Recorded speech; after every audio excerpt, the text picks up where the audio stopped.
650 GP each. Obviously, I'm not going to go in here without some sort of protection. That's why I've got my main hopping in front of me. We made it back, and we have a lot of steel plate legs. 32 in this batch, which should be plenty of GP. Louis legs, will buy them for 650 GP each. 48.5K. For what we're doing, we're wealthy. We got the 30K for Bounty Hunter, and now we have an extra 18.5K. So, and I do need to get some more levels here. We should have plenty of runes now. On our way back to Fire Giants, let's buy some wines. Someone else is already buying them.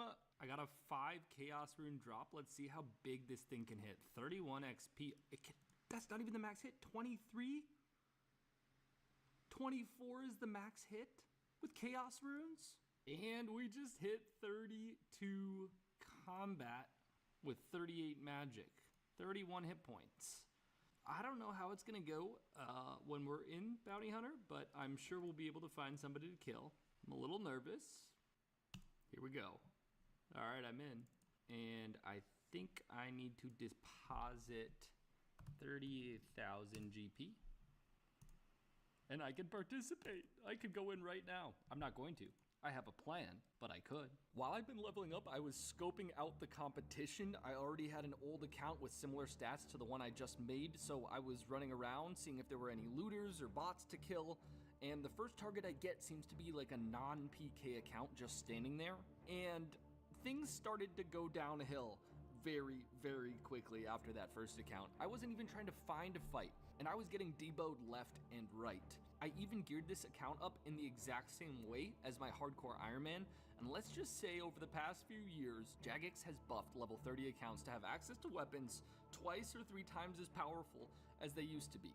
I was getting one hit literally immediately. So I've developed this plan. It starts with the fact that I'm currently vacationing in Australia, which means I get the best ping on World 569, the Australian Bounty Hunter world. That takes most of the low-level rushers out of the picture. Now, boosting in Bounty Hunter is defined as colluding with other players or using alternate accounts to boost point gain. So no colluding and no playing on 2 accounts. It has to be a fair fight against someone other than me who is trying to kill me. I could even argue that rogue kills don't give you points, so if I just killed an alt when they aren't my target, I wouldn't be boosting.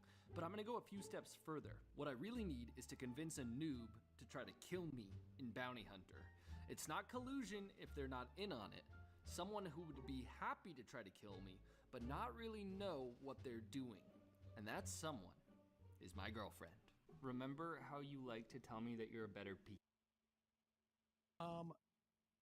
but apparently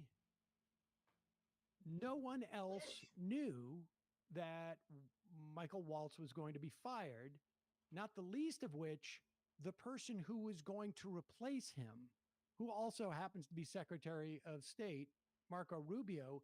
Here is how his spokesperson, Tammy Bruce, a AM talk radio host, former, here's how she found out that Waltz was fired and Rubio was hired. Has just written on Truth Social that Mike Waltz is going to become the new U.S. ambassador to the United Nations. Well, there you no go. longer the National Security Fabulous. Advisor. And in addition to that, he says that in the interim, Secretary of State Marco Rubio will serve as National Security Advisor while continuing his strong leadership at the State Department. Do you know how long he's going to be serving in both roles? It is clear that I just heard this from you. This is the magic. No heads up that this was coming. I have some insights as to the potential of certain things.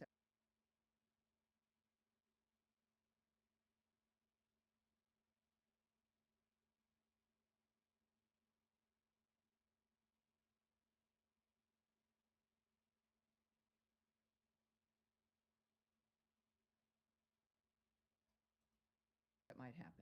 But when the president, and this of course is all presidential decisions, right? So I'm with the State Department. It is, as I think would be clear to all of you, you don't. I really have to question how, and she says, like, I have insights into some things that might happen.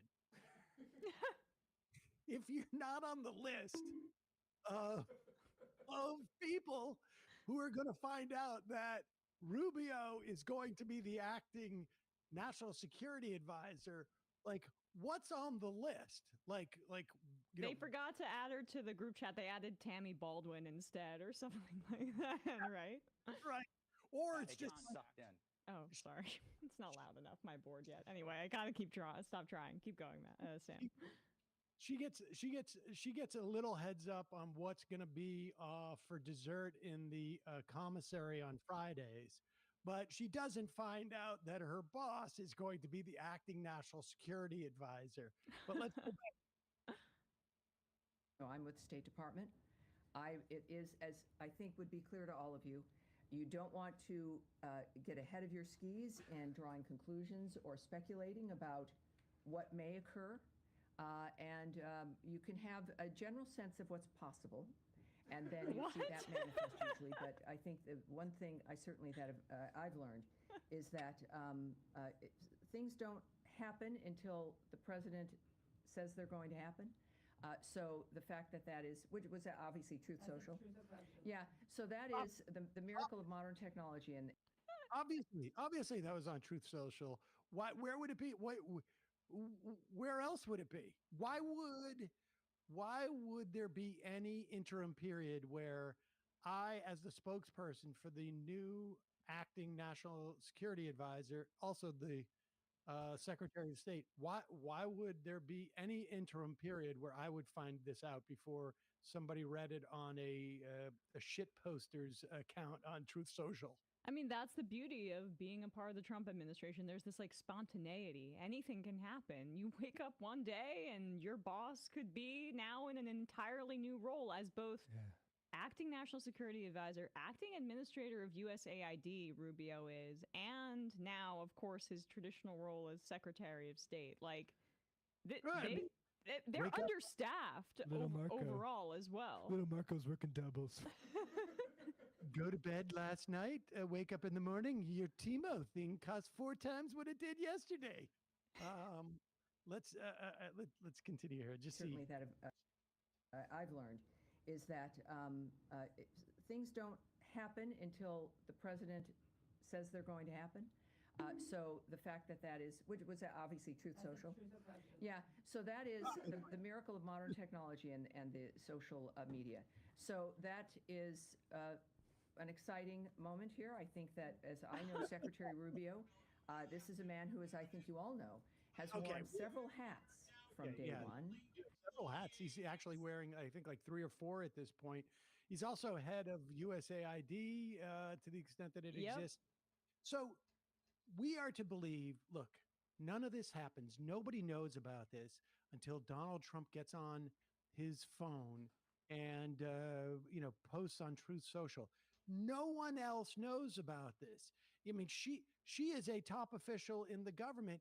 If she doesn't know about it, nobody can know about it until it happens. That's just the way we roll here, unless, of course, you're that lunatic who chained herself to Twitter, in which case you not only knew about it, you were responsible for it.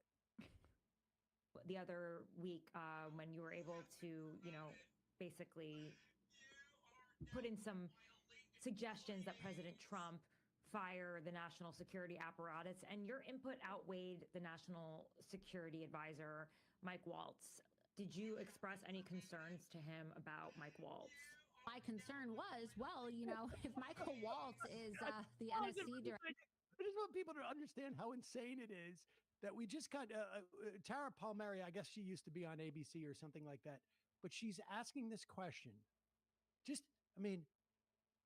Maybe after Trump won, people could have imagined this, but just imagine 10 years ago, you have someone, a former network reporter asking the question. You had some concerns about the national security team. And in fact, you went in and talked about this. Do you think that your signaling out these people was why these people are gone? And you flip to the other person talking, and it's Laura Loomer. It's not like Henry Kissinger. Right. It's like if Laura like Loomer, whose yeah. experience in foreign policy was protesting the 9/11 so-called 9/11 mosque. That is her experience in foreign policy. Don't sell not- her short, Sam. She also was against Muslims driving Ubers and Lyfts. So Right. And then got banned from it. This is like if Kamala won and she brought in that too raw, too real influencer to advise her on what to do with Israel Palestine. Suggestions that President Trump fire the national security apparatus, and your input outweighed the national security advisor, Mike Waltz. Did you express any concerns to him about Mike Waltz? My concern was, well, if Michael Waltz is the NSC director or the NSC advisor, and he is saying that he's personally vetting these individuals who have a history of anti-Trump remarks and anti-Trump associations, why would he be signing off on them? And then it reminded me of a video that I've saved in my phone for many years of Michael Waltz on video speaking out against President Trump when he first ran for president, accusing him of being against service members. And so, I was about to show this video to President Trump, and then Michael Waltz, walked into the Oval Office. I could play the video. It just makes me wonder. So when you went to that meeting, Play the video. Let's just play the video. He essentially called anyone who was captured in combat a loser. It's something that I just personally can't stomach. He's a war hero. 5.5 years. He's a war hero because he was captured. I like people that weren't captured. Don't let Trump fool you. Look into his real record and stop Trump now. He essentially called anybody captured in combat a loser. It's something that I just personally, can't stomach. So if you can't stomach it, why do you want to work for President Trump? If you can't stomach it, why do you want to work in the administration? I mean, J.D. Vance called him Hitler. I was going to say, I don't know if anybody's seen what Vance said or Marco Rubio said about, he called him I think Rubio called him a fascist. I mean, there's almost no one in the administration who didn't say these things of Trump. It was obviously something more than that, right? I mean, it was obviously just Laura Loomer's insight from a national security perspective.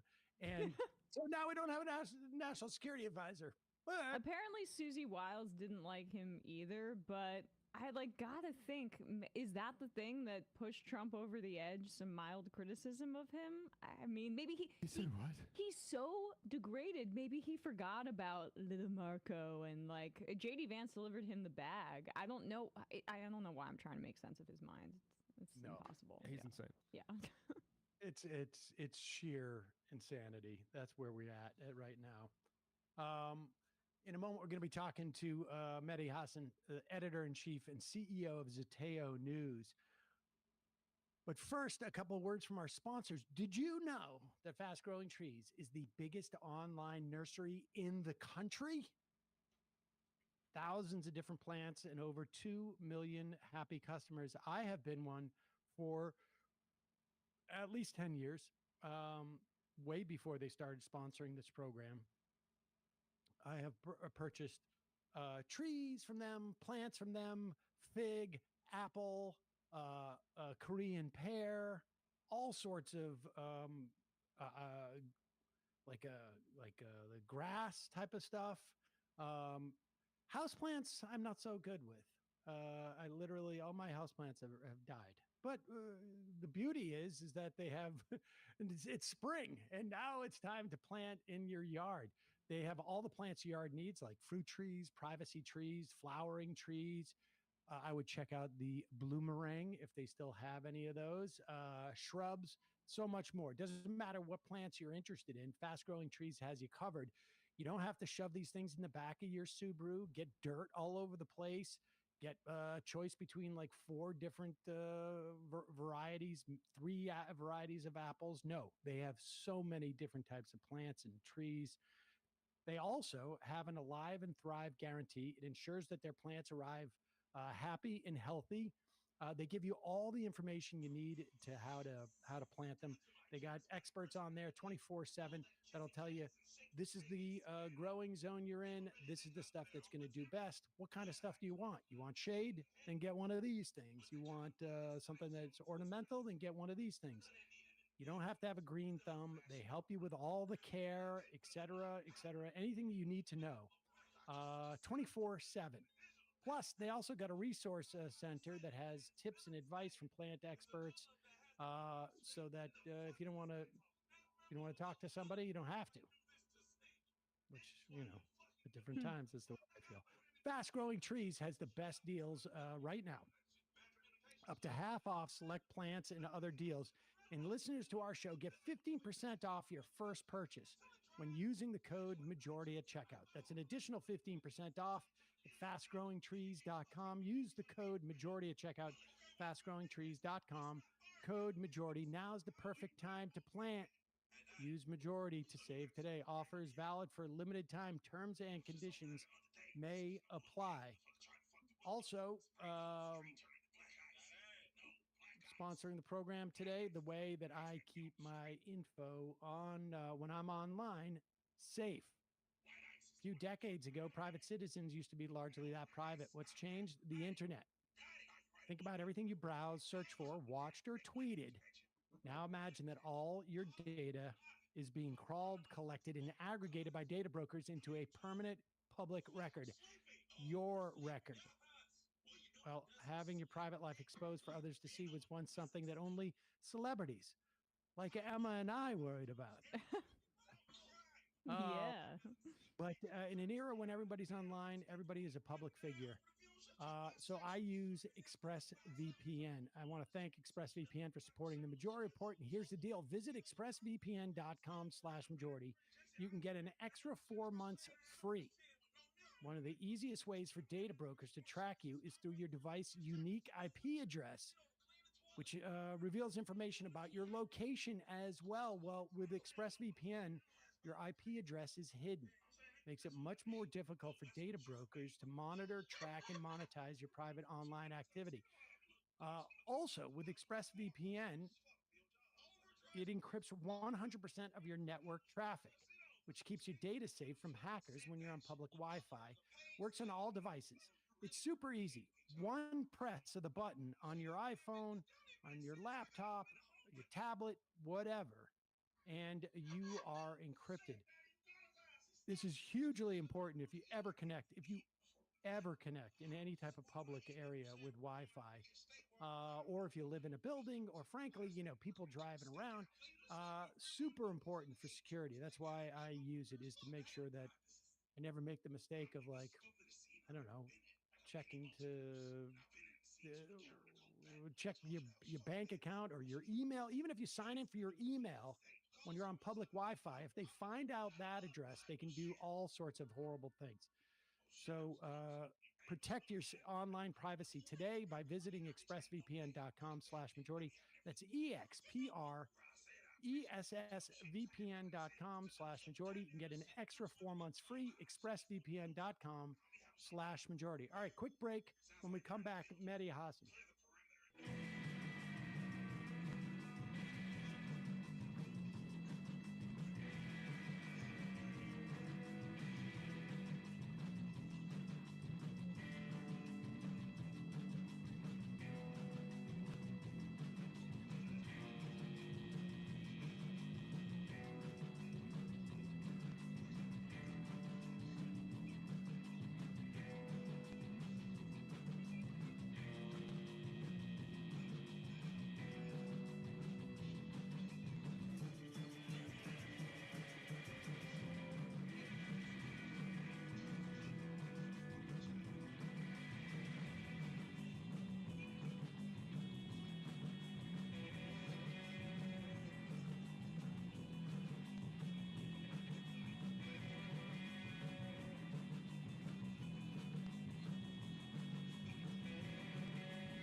We are back. Sam Sita, Emma Vigeland on the Majority Report. Pleasure to welcome back to the program Mehdi Hassan, editor-in-chief and CEO of Zateo News, and a early happy birthday to Zateo, Mehdi. It's been, I can't believe it's been a year, frankly, but I have to say, Zateo has had, in my mind, I mean, at least in my consumption, but I think broadly speaking, such an impact so quickly, and it's really impressive what you've been able to do over there in such a short amount of time. Yep. So congratulations, particularly in this environment, but really in any type of media environment. It's been really incredibly impressive. Thank you so much, Sam. That means a lot, especially coming from you. You were one of the early adopters of independent journalism and alternative media and standing up to quote unquote MSM. So I feel very honored to get that praise from you. We are a year old. And it's amazing that we managed to pull off a year. If you'd asked me a year ago, would we still be around a year from now? We are. We're growing. We're expanding. We've got a big new documentary coming out next week. We're on a world tour, live city tour. We were in London. We're going to be in LA and Toronto, New York, Washington, D.C. So we're celebrating our year. But look, it's a tough time for the media right now. We have a president and a government that is openly anti-First Amendment, free speech, and the media. So, we're celebrating, but we're also cautious about the future. Yeah. And speaking of that, President, I don't know. There seems to be some controversy, at least in my head, as to when the first 100 days is. But then I don't care. I mean, it really is just a made up measure. But this is like a measure where everybody checks in. And I don't know, broadly speaking, what's your sense of this first 100 days? Hard to answer that question because on the one hand, when Trump, as he said on ABC News, well, people voted for this. This is what they wanted. He's got a point. Like, he's done a lot of the stuff that he said he would do. He said he would do tariffs and go after China. He has done that. He said he would close the border and end the right to asylum. He's done that. He said he would go after journalists and he would go after higher education, and he's done all of that. Government bureaucrats. He's done that, right? Whether we like it or not, whether we agree with it or not. Now, at the same time, it's been a crazy 100 days where he's just unrolled things that no one voted for, right? Not even his base. His base did not vote for a first quarter of negative growth or a prospect of a recession. They didn't vote for their 401ks being decimated. They didn't vote for, threats of war with Denmark, Panama, and Iran. This was supposed to be the anti-war president. They didn't vote for a lot of this stuff. They certainly didn't vote for green card holders, permanent legal residents to be detained and almost deported, or U.S. citizen children, as we've seen, basically kidnapped and removed from their own country, a 4-year-old with cancer, as happened last week. So none of that was on the ballot box for sure. So look, the one thing, giving me some hope is that the American people have turned quite quickly against him, quicker than against any previous president in their 100 days. He's the most unpopular president at this point in the 100-day cycle. He's had the worst stock market performance for 100 days, going back to Richard Nixon. He's underwater, not just on the economy in terms of polling, which is an issue he led on, but on immigration too, which was supposed to be his secret weapon and the Democrats' Achilles heel. Not quite. Well, those immigration numbers, that's news to some Democrats like Chuck Schumer, who would rather focus on the car tax that is really affecting the suburbanites that he so covets. Like, I mean, what has been your reaction, Mehdi, to seeing this? What'd you say, Sam? Hell no. Hell no. This split between the Democrats and, I mean, Slotkin, I would say, and Schumer are on this side of just kitchen table issues. They never identify what the kitchen table issues are. They just say we shouldn't be talking about trans people and immigration. But it appears that the Kilmar Abrego Garcia case in particular has hurt Donald Trump in polling just as much as inflation and cost of living and the tariffs, which we're now beginning to see the effects of. There was an article in CNN about how Trump last night allowed the de minimis exemption on goods under $800 to expire. And there was a stat in that nearly 50% of de minimis packages are shipped to the poorest counties in the entire country. That is going to they're going to start to feel those effects. But the immigration stuff, that's clearly a major part of what's driving his approval rating falling apart. So, let's just take both of those issues. Very interesting, immigration and the economy, how Democrats approach, because he's underwater on both. And these are, I will remind your viewers, two issues he has consistently led on when he was in opposition, when he was in power. as frustrating as I find it, he's led on the economy, even though he has no economic policy to talk of. And yet, look at immigration, where, yes, he's doing, people love his border security, but Kilmar Abrego Garcia was the single most unpopular issue that the New York Times Siena poll found him on just a couple of weeks ago. And Democrats were saying, oh no, we should stay away from this. Republicans were like, it's an 80-20 issue. Democrats are on the wrong side. Yet Chris Van Hollen had the guts to go out there. Maxwell Frost went out there.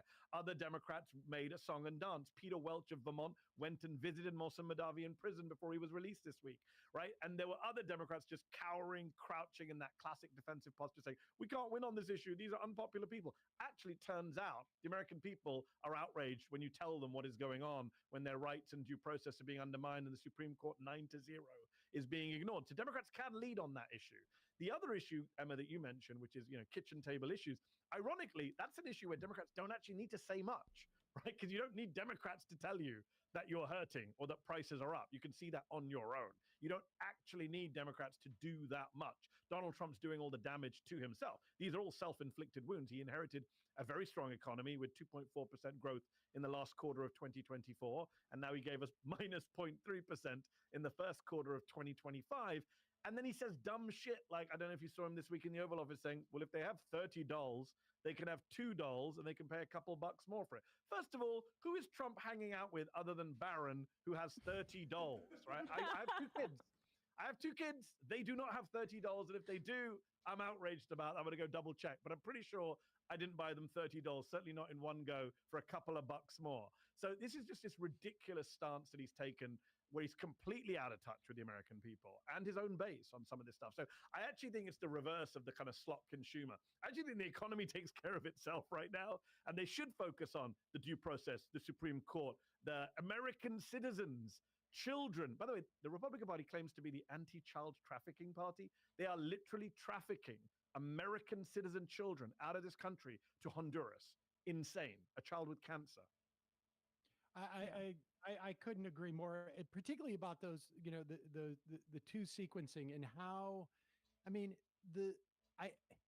on some level, what Van Hollen and Frost and et al. Have shown is that you can take an issue like this, and particularly when it's so egregious, and change that polling. I mean, that's the thing that Democrats seem to be allergic to.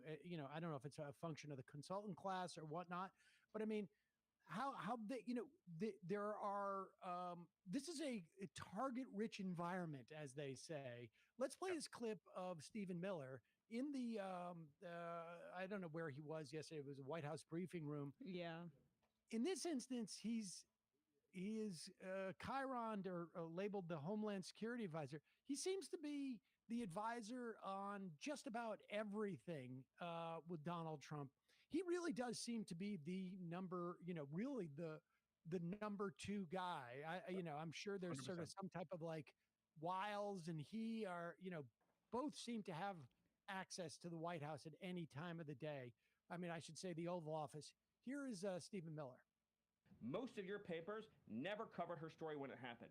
To the extent that you covered it at all, it was because President Trump forced you to cover it by highlighting it repeatedly over and over again. He had to shame you into covering it. And each and every one of you that sides over and over again with these MS-13 terrorists, to the extent that you have the financial means to do so, you all choose to live in condos or homes or houses as far away from these kinds of gangbangers as you possibly can.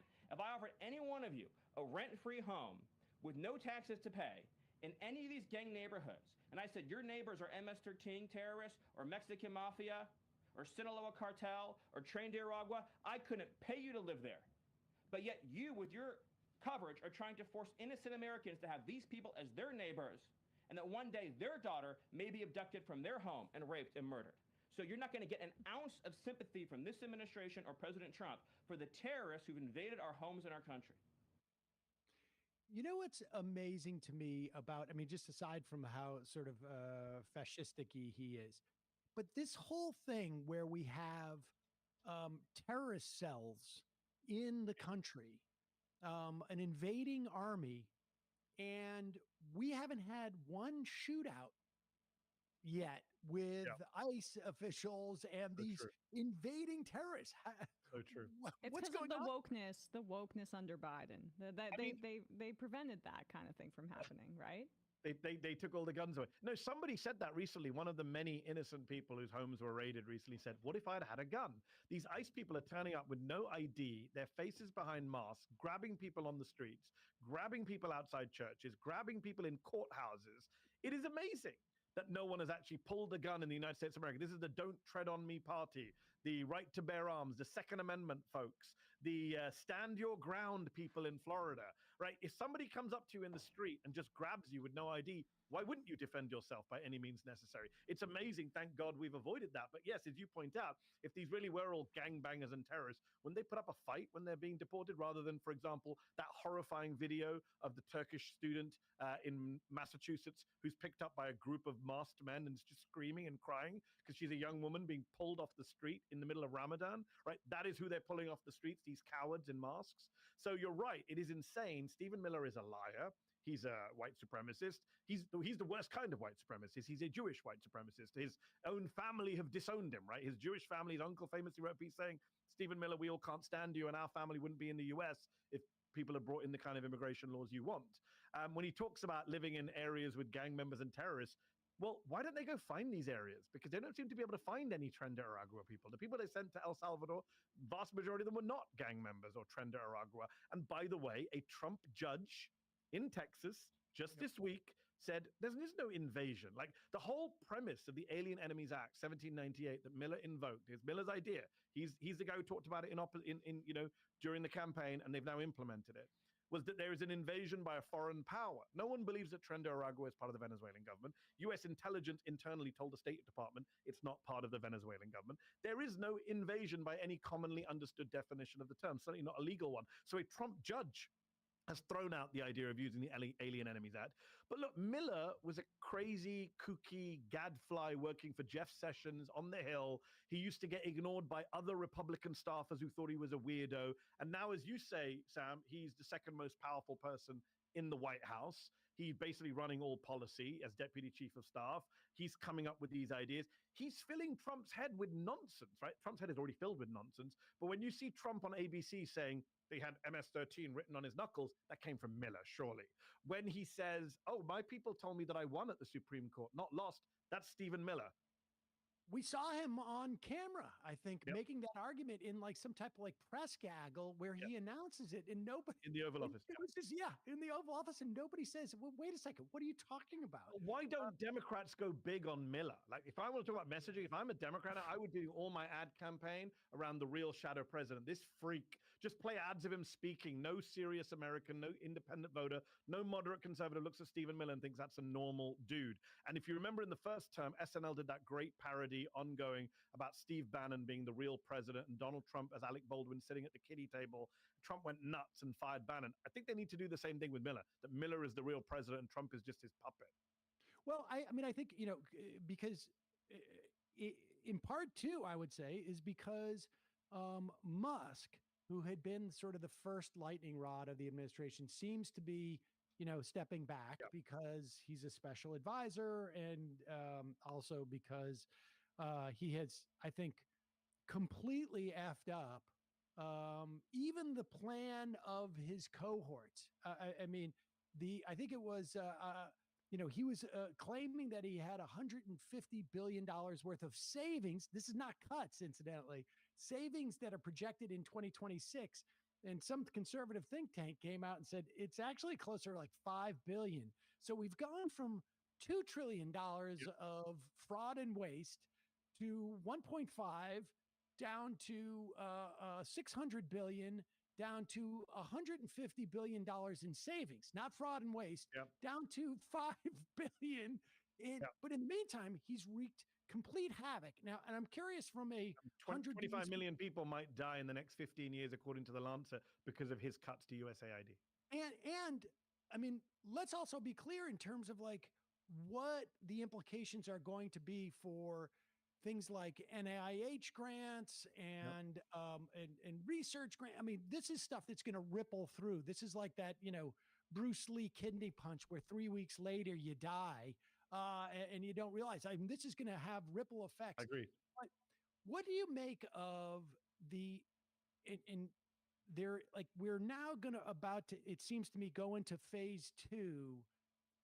If you had folks like Russell Vogt with the plan of Project 2025, which he had been developing over the past, like really 3 or 4 years, and all of the Schedule F stuff that they even attempted to do at the end of the first Trump administration, he was unable in many respects to implement that at first because Doge got in the way. Yeah. The Doge process has been basically just annihilated by the courts.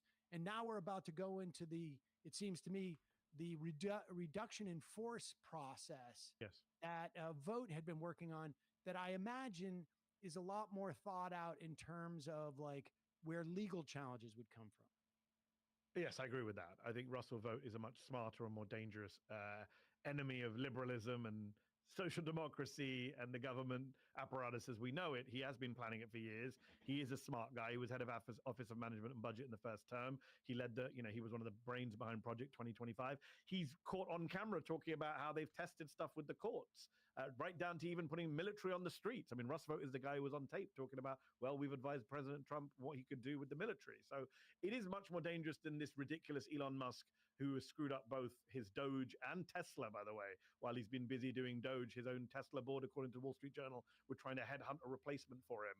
You've got all these ridiculous kids he employed. I don't know if you saw Jesse Waters on Fox did a puff piece last night where they all sat around the table with big balls or whatever his name is and all the rest of these children and bragged about how much they've done. They've done nothing, as you just pointed out with the numbers. The whole thing is a ruse, is a distraction.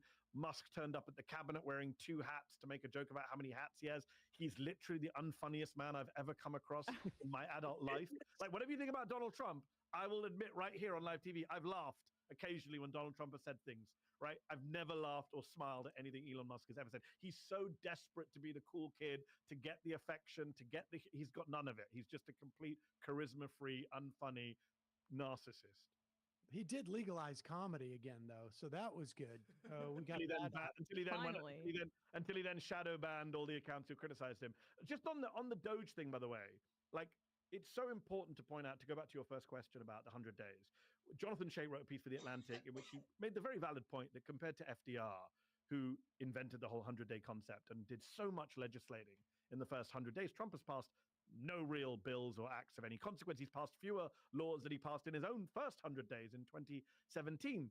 But that's not really the point, right? Trump is not about legislating. He's about executive ordering. He's about doging. He's about court ignoring. And in that sense, the first 100 days have been hugely consequential. They have been hugely destructive. And you make a very valid point. Can you undo some of the stuff, the damage they've done to our scientific base, our public health, the NIH? Maybe that can't be undone at this point. The damage they've done to USAID, I doubt the Democrats are going to come back and rebuild our aid budget from scratch. I wish, but I doubt they'll do that. So some of the damage that they're doing, they know they've moved that Overton window very quickly in the 100 days to a point where even if they lose the next election, if we have a free and fair election, is the next Democratic president going to come in and make one of his priorities rebuilding some of these kind of unsexy, unfashionable areas of public life that they have just decimated? And I think that's what they've cynically realized to be true. It's much easier to break than it is to build, and this is how Republicans have operated. They're just doing it at an even more breakneck speed, and it's also an example of how liberalism has been incapable of responding to fascism, because oftentimes liberalism is about maintaining our institutions, and when you get a Republican that comes in and breaks it, the baseline of maintenance keeps going down, and then we're at this like complete corroded period where you can have fascists take advantage of it. And there's this eugenicist thrust that is perhaps the most disturbing piece of this administration. When you mentioned how many people are going to die because with those USAID cuts, the RFK Jr. and the gutting of the research funding also has eugenicist aims domestically towards people with disabilities and disease, where RFK Jr. will have this like faux sympathy towards those kinds of people. But you look just like, it's very right underneath the surface, the disgust for people with autism, the disgust for people with disabilities, and the idea that, like, if you can't solve it with your personal consumption choices and buy my supplements, then it's survival of the fittest. And that's part of what I think the ramifications are going to be over the next 4 years and beyond. I mean, Donald Trump has talked about his obsession with genes, right? That's on the record for many, many, many years. He's obsessed with good genes and his own genes, which I don't think are so good. It's so funny when you talk about survival of the fittest, and yet the MAGA base is a very unfit, very ill base. If you look at any of the areas where Trump is strongest, they are places that are beset by obesity and diabetes and ill health and lack of access to healthcare. So it's like COVID, Emma, all over again, where, the study showed that disproportionately Republican voters died at disproportionately higher rates than Democratic voters because they believed the bullshit about not taking vaccines, not wearing masks, not socially distancing. So they were killing off parts of their own base, which was insane, but they did it. So yes, I mean, look, they don't give a shit. I mean, the fundamental premise of everything Donald Trump does is he does not give a shit. Like, that is the framing of all our conversations. He only cares about himself. His family are doing a new crypto deal, I believe, in the United Arab Emirates. They're doing another deal in Qatar. They're doing deals all over the place. Like, he's about enriching himself, keeping himself out of prison, and taking revenge against his enemies. I mean, there's no 4D chess here. Let's just be clear about that. Not from a Trump perspective. Forget Russ vote. I'm talking about Trump. I mean, on some level though, because you make the last night the de minimis tariffs kicked back in from China that is going to hit low income people the most. I think it was like Emma had said earlier, it was like, I don't know, 45% of those 48%, yeah. Low income people, and then about 22% higher income. But there's havoc is being wreaked in the economy. I mean, it's just no other way to say it. Like, there's no, if you're, it's all anecdotal at this point, except for, of course, the negative growth, which is clear. That shows people panicking, buying early. The story that comes out today in Rolling Stone about the White House, people working there are hoarding toilet paper because they're anticipating potential supply shocks. We'll have a better sense of this, I think, in the next 2 to 6 weeks. But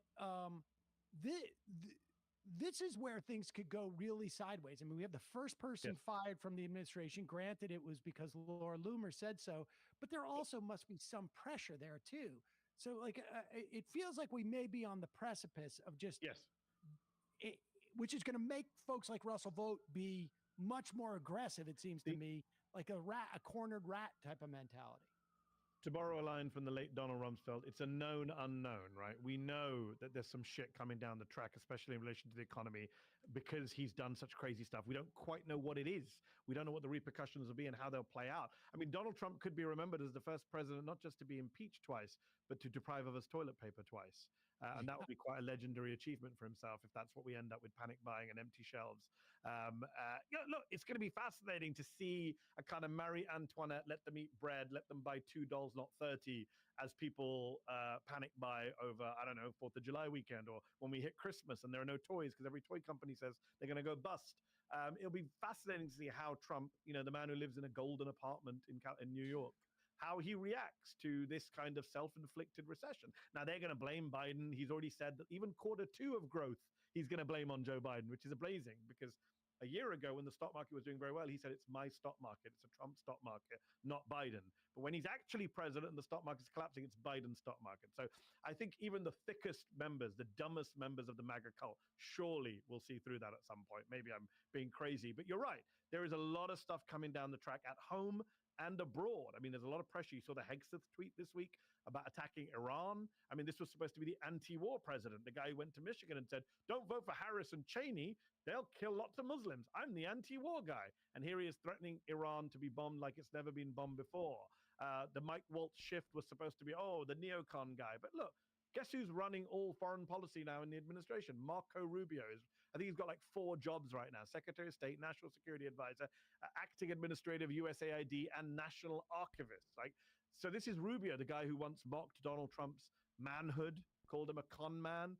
He is now basically the guy lumped with all this. And we know that Rubio is a hawk.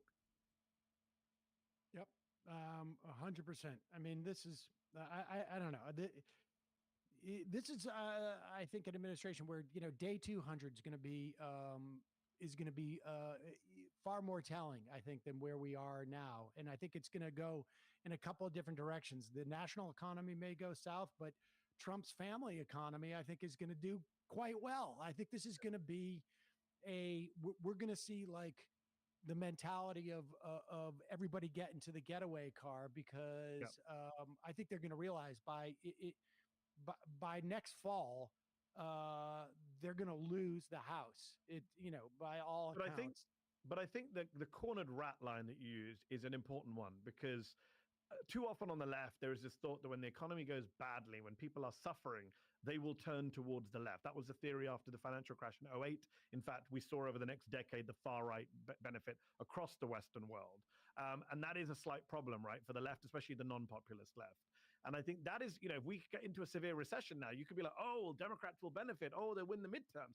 Actually, you could see Trump doubling down on all sorts of vile messaging that enables him to deal with economic repercussions. The Republicans are the masters of culture wars, of distraction from economic issues. You saw the story this week that they're looking at options to try and redefine gang members in the U.S. as enemy combatants who can be detained in the U.S. without due process. Forget sending them to El Salvador. You will see more and more of those trial balloons floated in terms of civil liberties, in terms of restricting the right to protest, in terms of the government having the ability to round up people. You saw Sebastian Gorka, the director of national counterterrorism at the White House, ludicrous individual. He did an interview recently where he said, if you are speaking out in favor of Hamas, we could charge you with aiding and abetting terrorism. Like, this is a very slippery slope from picking up pro-Palestinian foreign students to going after American citizens as terrorists. I mean, this is George Bush, Dick Cheney, John Ashcroft on steroids. Yep. Mehdi Hassan, editor-in-chief, CEO of Zateo News. Again, congratulations for the work you guys are doing there. We'll, of course, link to that, and folks should check out all the work at Zateo. Really incredible achievement, Mehdi, and appreciate you coming on today. Thanks so much, Mehdi. Appreciate it. All right, folks. Emma's going to take over from here. Say hi to Matt for me. I will. I don't think I've ever been around when Matt Lieb has come on. Well, it's too many Jews. The quota goes over. Exactly. We have to push one out when the next one comes in. All right, folks, I'll see you on Monday. Emma, back to you. All right, folks. Yes, happy weekend to Sam. Let's read some IMs. Well, I just can't even. Sexually confused by older Jewish women said, did you guys see the New York Magazine piece about John Fetterman? Yes, we did. We are hopefully going to be talking about that with Matt in just a second. He's going to be joining us soon. We'll read some IMs to that up to that point. Dobby Wan, how much amphetamine do you think Stephen Miller takes before his press appearances? Where do I get the free house? That sounds awesome, but I'd be concerned about police raids for no reason. I have no idea. He kind of has the crazy, like, I don't get the sense that he's jacked up on anything except fascism. Yeah, he looks like, he reminds me of that kid who filmed himself talking about how much women don't get him and then shot up a school. Like, that's the energy he has. Exactly. It's not party drug energy. Right. Fabulash, Eric Prince, Blackwater CEO, is the brainchild of El Salvador prisons. As one of the largest military contractors, no wonder Slotkin, an ex-CIA agent, is trying to distract from the deportations. I think that's a very astute point.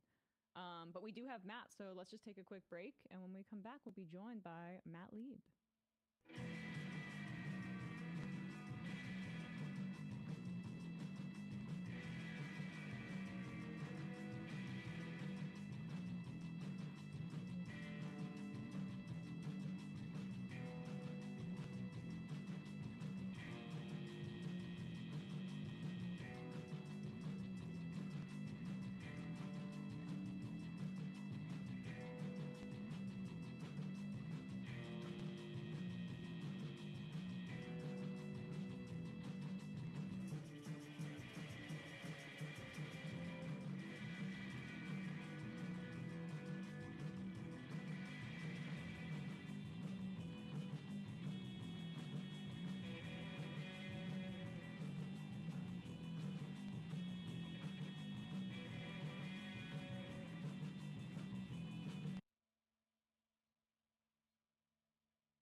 are back, and we are joined by our friend Matt Lieb, and it's also his birthday, so everybody's got to wish him a happy birthday right away.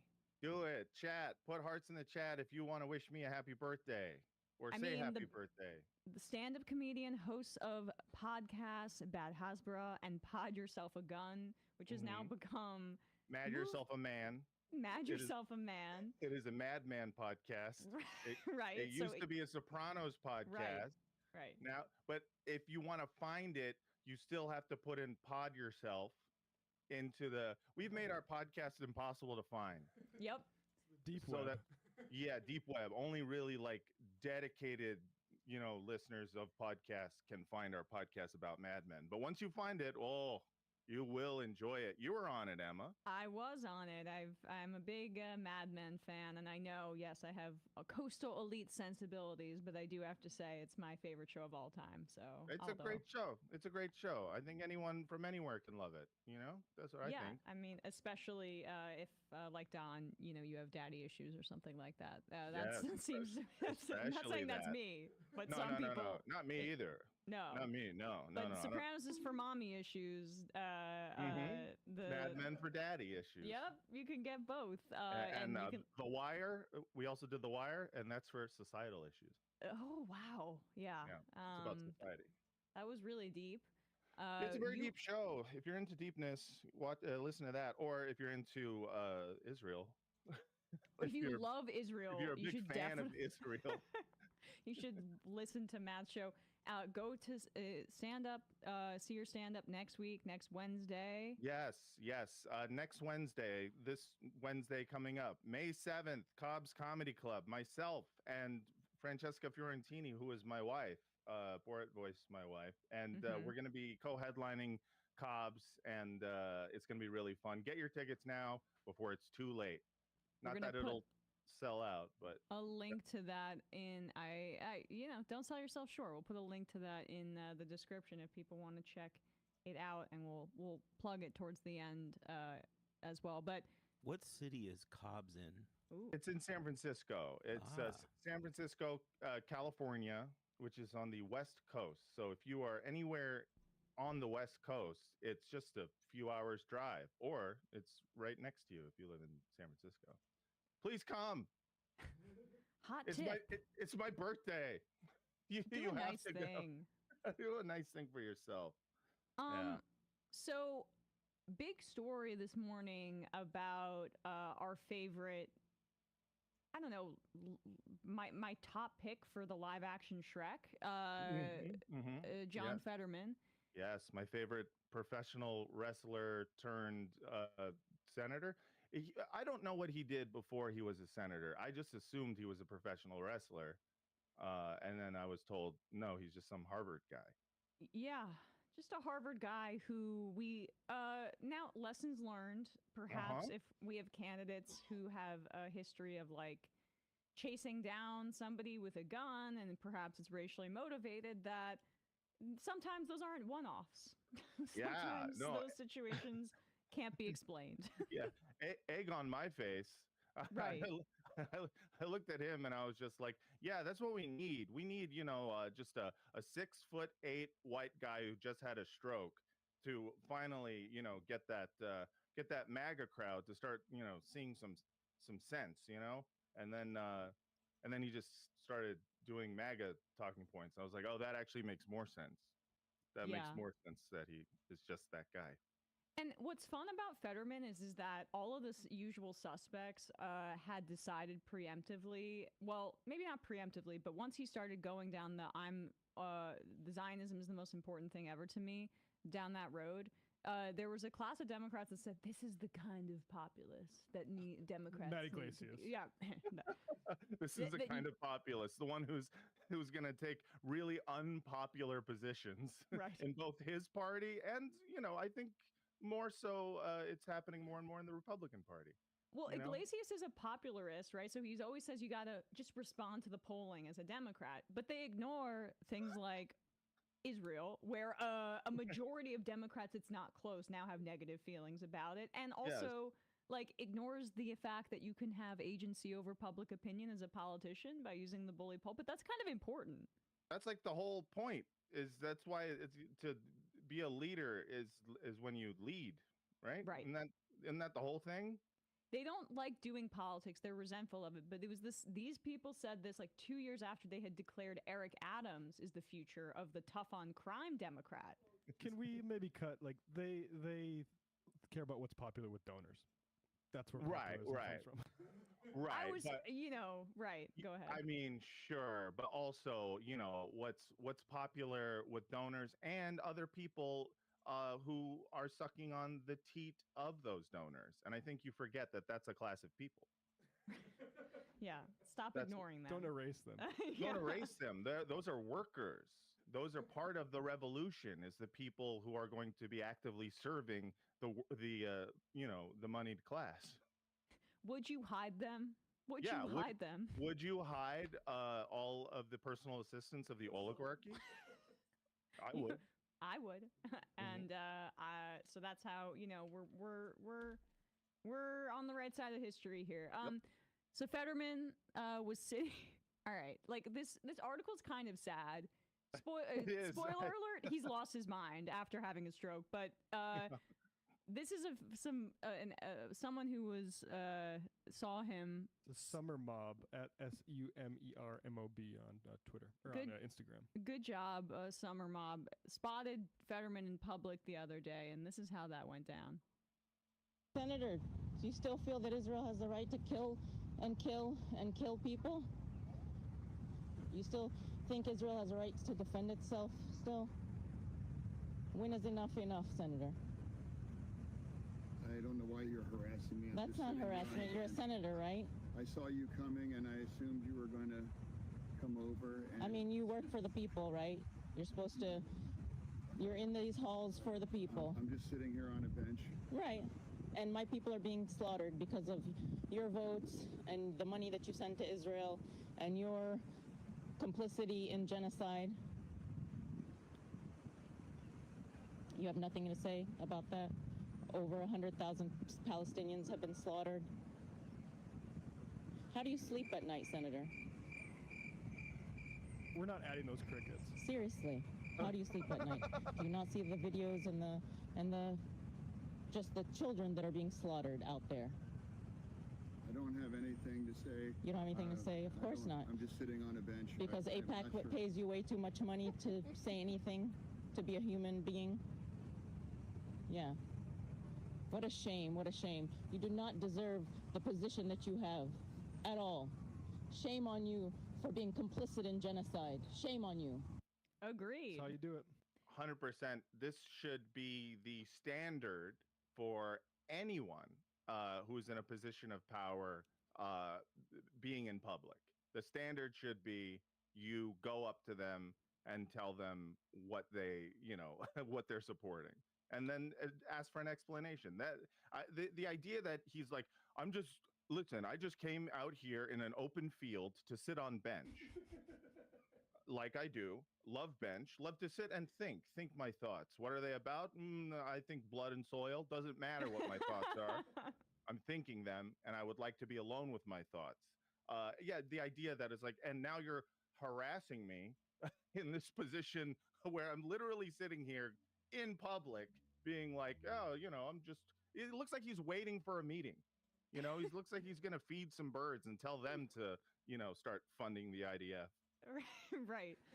Yeah. It also looks like, I don't know, it's almost like the Forrest Gump scene of him sitting on the bench, but instead Fetterman's imagining the woman asking him questions about the box of chocolates.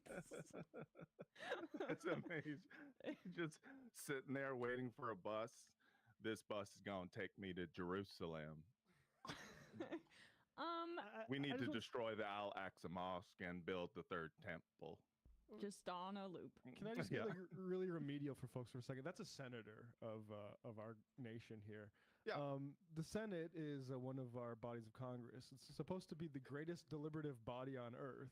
Does anyone watching this think that they can't deliberate better than that guy sitting on that bench? It's just... Yeah. It's okay, wild. so the problem is that I want to... this article that just came out this morning in New York Magazine is expansive about John Fetterman. So great reporting by Ben Terrace of New York Magazine.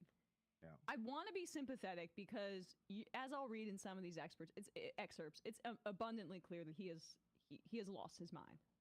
Yeah. But the problem is that then perhaps he needs to be removed from the Senate because he is voting for genocide. But there's a lot of moneyed interests like AIPAC that are okay with somebody who's functionally basically like brain dead, Right. as long as they vote to send weapons to Israel. Preferred. So yes. I think this is what they would much rather have someone who's just going to, like all they have left of their brain is the lizard part. That's just like eat chicken, sleep, go pee pee, go poo poo, vote for weapons for Israel. Like that's all they really want. They don't want anyone who's actually going to have any like critical thinking skills or someone who is going to bend to the will of their constituents because, they want, they want people to vote for Israel. That's it. And I saw Zachary Carter say this, like that now there's this man with serious mental health struggles, and it's now indistinguishable from the bipartisan foreign policy of the United States, and that kind of tracks. But this is how this opens, this piece. It's called All by Himself over in New York Magazine.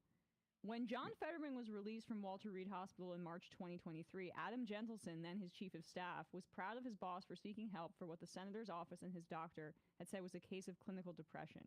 His 6 weeks of inpatient care had been the latest medical setback for the Pennsylvania Democrat, who had a stroke mere months before being elected to the U.S. Senate in 2022, nearly derailing his campaign against Republican Mehmet Oz. But a year after his release from the hospital, Fetterman's behavior had so alarmed Gentleson that he had resigned his position. I should say that Gentleson was kind of defensive of Fetterman for a while, and I remember being critical of Gentleson in particular. And I'll say, he's still bashing the left in a way that I don't think this I think this is protecting his legacy a little bit. And I wouldn't have Gentleson back on this program, which he has been on this program before. I wouldn't have him back on this program. He needed to do a lot more than this, in my opinion. He went on the record, and of course there's some career self-preservation here. I'm cynically grateful for this information at the very least. But absolutely, agreed, yeah. But after his release from the hospital, Fetterman's behavior had so alarmed Gentleson that he resigned his position. In May 2024, he wrote an urgent letter to David Williamson, the medical director of the Traumatic Brain Injury and Neuropsychiatry unit at Walter Reed, who had overseen Fetterman's care at the hospital. I think John is on a bad trajectory, and I'm really worried about him, the email began. If things didn't change, Gentleson continued, he was concerned Fetterman, quote, won't be with us for much longer. His 1,600-word email came with the subject line concerns, and it contained a list of them. From the seemingly mundane, he eats fast food multiple times a day. Okay, easy. Yeah. Well, that's the mundane part. I like that, too, because it's just like, well, he just had a stroke. Right, well, I mean, right, that's a good point. Some large fries, please. Yeah, that's like they're like, no, that's not even the worst of it. Him actively trying to kill himself with McDonald's is not the worst of it. Right. That's benign here. Yeah. To the scary, we don't know if he is taking his meds, and his behavior frequently suggests he is not. We often see the kind of warning signs we discussed. Gentleson wrote, conspiratorial thinking, megalomania. For example, he claims to be the most knowledgeable source on Israel and Gaza around, but his sources are just what he reads in the news. He declines most briefings and never reads memos. High highs and low lows, long, rambling, repetitive, and self-centered monologues, lying in ways that are painfully, awkwardly obvious to everyone in the room. Fetterman was, according to Gentleson, avoiding the regular checkups advised by his doctors. He was preoccupied with the social media platform X, which he previously admitted had been a major accelerant of his depression. He drove his car so recklessly, Gentleson said, that staff refused to ride with him. He had also bought a gun. What? Well, I got to get my staff in the car somehow. Was a black guy jogging nearby? Right. It's like, I didn't know DC was so, let's just say diverse. Right. Let's just say diverse. Got to protect myself here. Another red flag, Gentleson added, every person who was supposed to help him stay on his recovery plan has been pushed out. He damaged personal relationships, blah, blah, blah. There's also stuff about delusions. Just keep going. There's this, I highlighted all of these different parts. But there's stuff where he thinks he's being followed, right? Yeah. Okay, let's go. Well, DSA is gang stalking. Yes, That's go true. to, if you could search members of his team, and the paragraph that starts from that's a little further down. Members of his team told me this was an early warning sign that something was off with their boss. In early February 2023, after Fetterman had indeed been sworn in, members of the Senate gathered at the Library of Congress for a caucus retreat. Fetterman, fresh off a hard-fought victory in the cycle's marquee race, should have been riding high, only he wasn't. A staffer recalled getting a text from a person at the retreat saying if their boss was okay. Fetterman was sitting at a table by himself, slowly sipping a Coke and refusing to talk with anybody.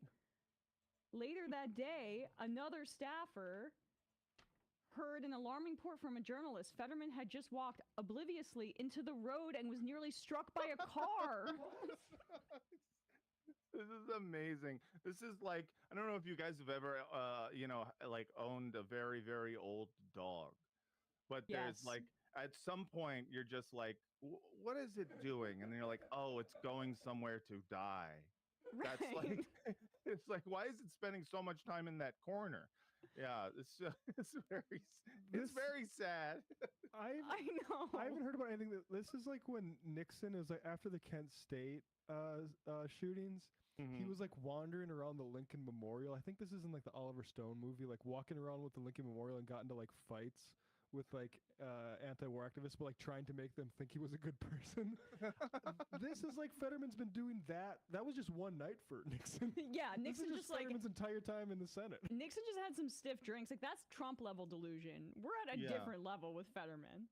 It's so funny because it's like this was, like all of the incidents that they're citing happened like not long after he had won the election. Like as soon as he became a senator, his attitude was like, ugh, leave me alone. I know. And it's like, you just ran for this. Why are you mad at everyone? Why do you have the disposition of like a teenager in a Disney original? A week later, this is crazy. I'm sorry. Sherrod Brown maybe helped give background on this because he's named specifically. A week later, Democratic Ohio Senator Sherrod Brown came to pay Fetterman a visit in his new Capitol office. They seemed destined to get along. Each hailed from a purplish red states and exuded an everyman energy more likely to be found in union halls than in the halls of Congress. But their meeting went awry. Brown tried his best to get a conversation going, but according to two people present, Fetterman was virtually, quote, catatonic. He could barely string two sentences together, talking so quietly that everyone in the room had to strain to hear him. Fetterman then stood up and began walking around the office in tight loops, a move the two staffers described as doing figure eights. After Brown left, Fetterman paced from one room inside his office complex to another and back again. At one point, one of his aides said, he walked into the hallway, peering over his shoulder as if he were being followed by shadowy figures. God. Hamas. That sort of pacing, that is not a good sign. No, that's pretty bad. Especially like the looking over your shoulder and pacing and just being like, no way out, no way out. That is, I mean, it's clear, obviously, this was like, before his hospitalization for whatever mental health crisis was going on, right? Yeah. And then we all celebrated him putting, his mental health like forward, like making that an issue because we all said, yes, we need to start talking about mental health. And then he's not a good role model for how to do mental health. It's this thing where we're all like, well, obviously we're not trying to paint every person with mental health with the same brush, and also it's important to talk about these things. There are people who are depressed and assholes. That's a thing. You know what I mean? You can be clinically depressed and a dick. And a dick too. And if you're gonna say like this is how we do it, you better be a good model for it, or maybe don't put yourself on that pedestal. I would just say here's another section. I don't know if you had this, Emma, but behind the scenes things were worse. In March, Fetterman suddenly took an early morning trip to Hartford, Connecticut, without telling his team why, leaving them at a loss for what to tell Giselle, his wife, when she demanded to know why he was missing one of their kids' birthdays. Ugh.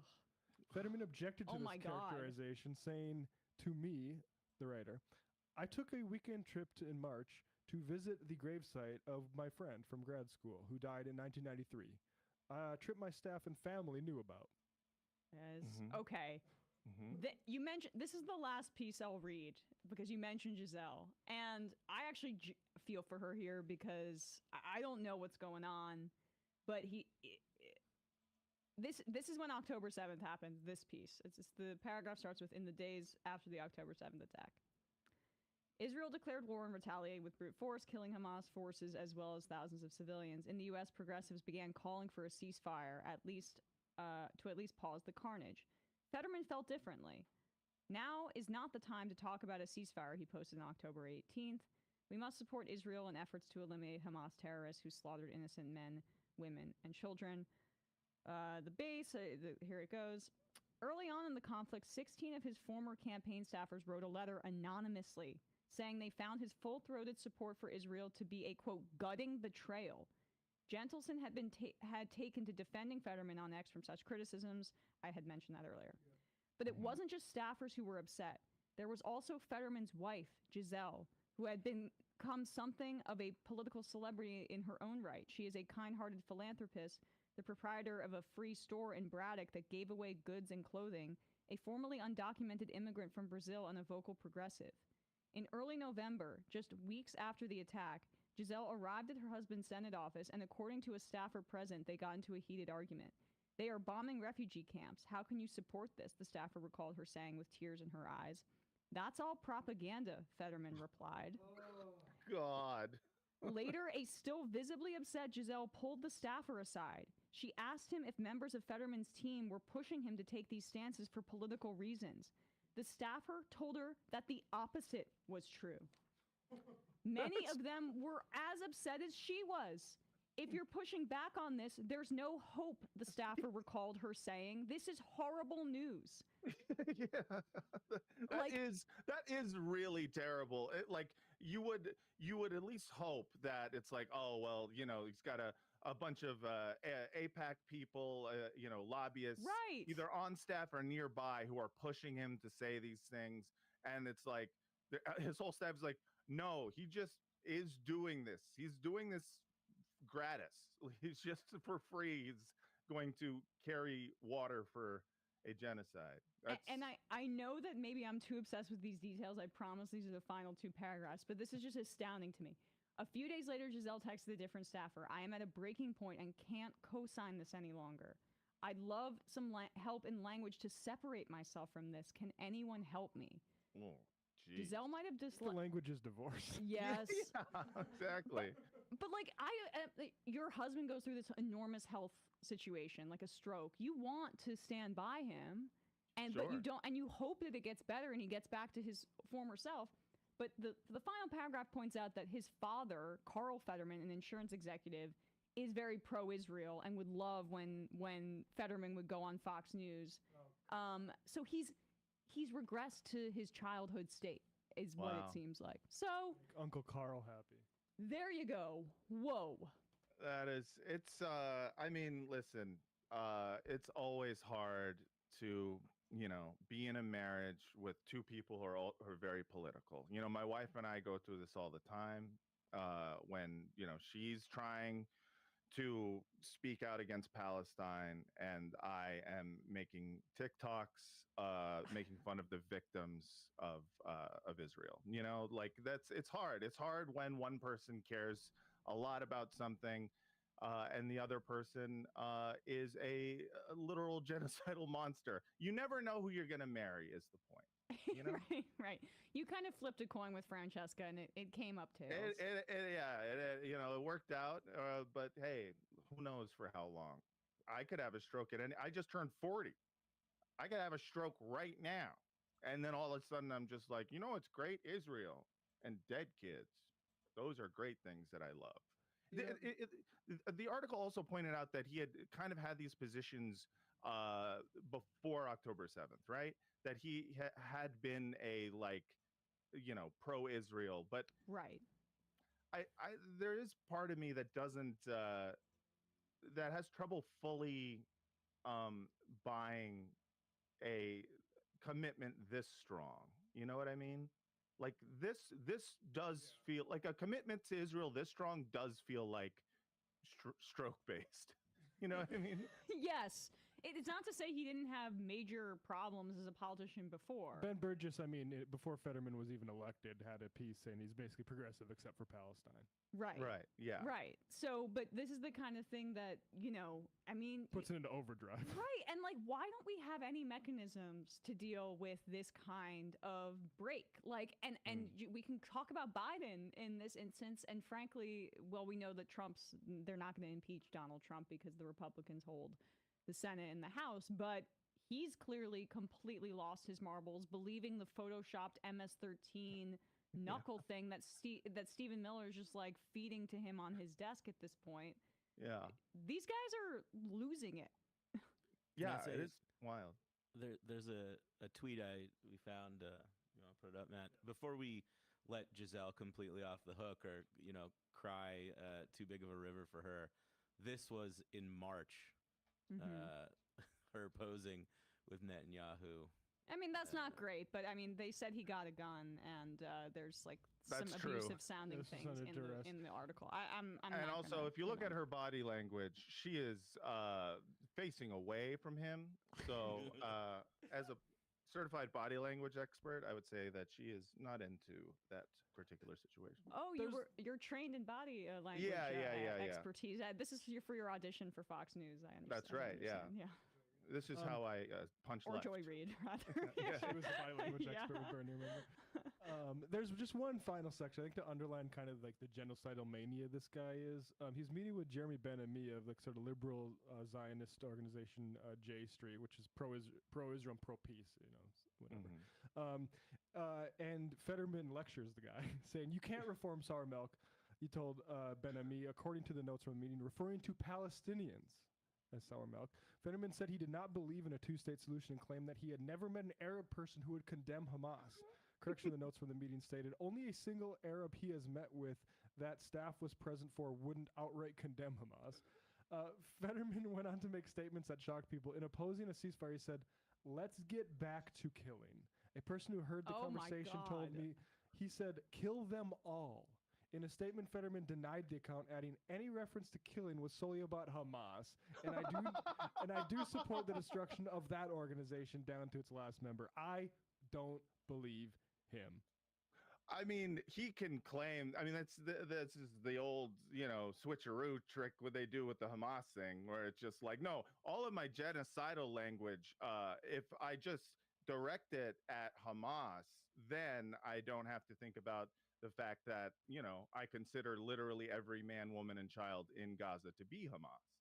They're either Hamas, then that's the top tier. Or pre-Hamas. Pre-Hamas, or Pre-Hamas. Hamas enablers, like the women that are married to Hamas. They're not overthrowing Hamas, so Right, exactly. Yeah, they're Hamas voters, or they're the progeny of Hamas voters. Like, this is they've all but stated that there is not a single uninvolved person in Gaza, and that Fetterman is buying that line, hook, line, and sinker. So like he can play off. It's just funny to be like, no, I just meant Hamas. Saying kill them all about anybody is weird. Saying kill them all is one of those things that Nazis say. It's literally what movie villains will that's a classic movie villain screaming "kill them all." Yeah. Or metalheads. Yeah. Well, yeah, but I mean they're just calling out for a song name they like. That's different. I'm too posh to understand this reference. Mm-hmm. Yeah. And you gotta too start afraid listening of to loud Metallica. noises.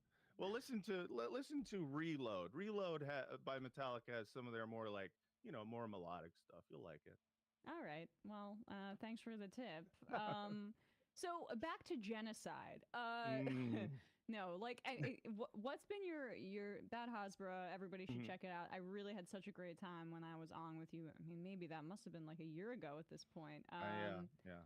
But what's been your experience covering this over the first 100 days of Donald Trump? I mean, activism for Palestine. I mean, it's not harder. The struggle is always difficult, of course, but you have a completely untethered, unhinged administration, and there's been no food that has gotten into Gaza in food, water, or medicine Yeah. in 60 days. Mhm. And it feels like we're at one of the most dangerous points in the genocide. Yeah, I mean, in terms of the first 100 days of the Trump administration and everything that's gone on, with the genocide since, it's been it's gone kind of exactly how I thought it was going to go and how it was supposed to have gone this whole time. You have the PR, ceasefire.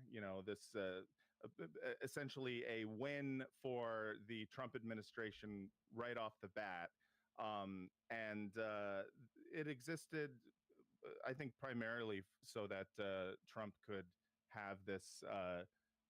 Easy runway for his first 100 days that Israel couldn't help but break almost immediately. And I knew as soon as they did, all of this talk of like, they had, people going to Netanyahu and saying, you better do a ceasefire. Trump Right. wants one and you're going to do one. And then as soon as they broke it, they were like, okay, are you guys going to kill everyone? That's fine. What do you need? And it's so clear. I mean, for all of the talk about, how terrible, the Democrats are, which they are. They lost this election because they could not admit to themselves or the American people that this was, a genocide. I mean, they lost for a ton of reasons, but I think that is a big part of it. Huge.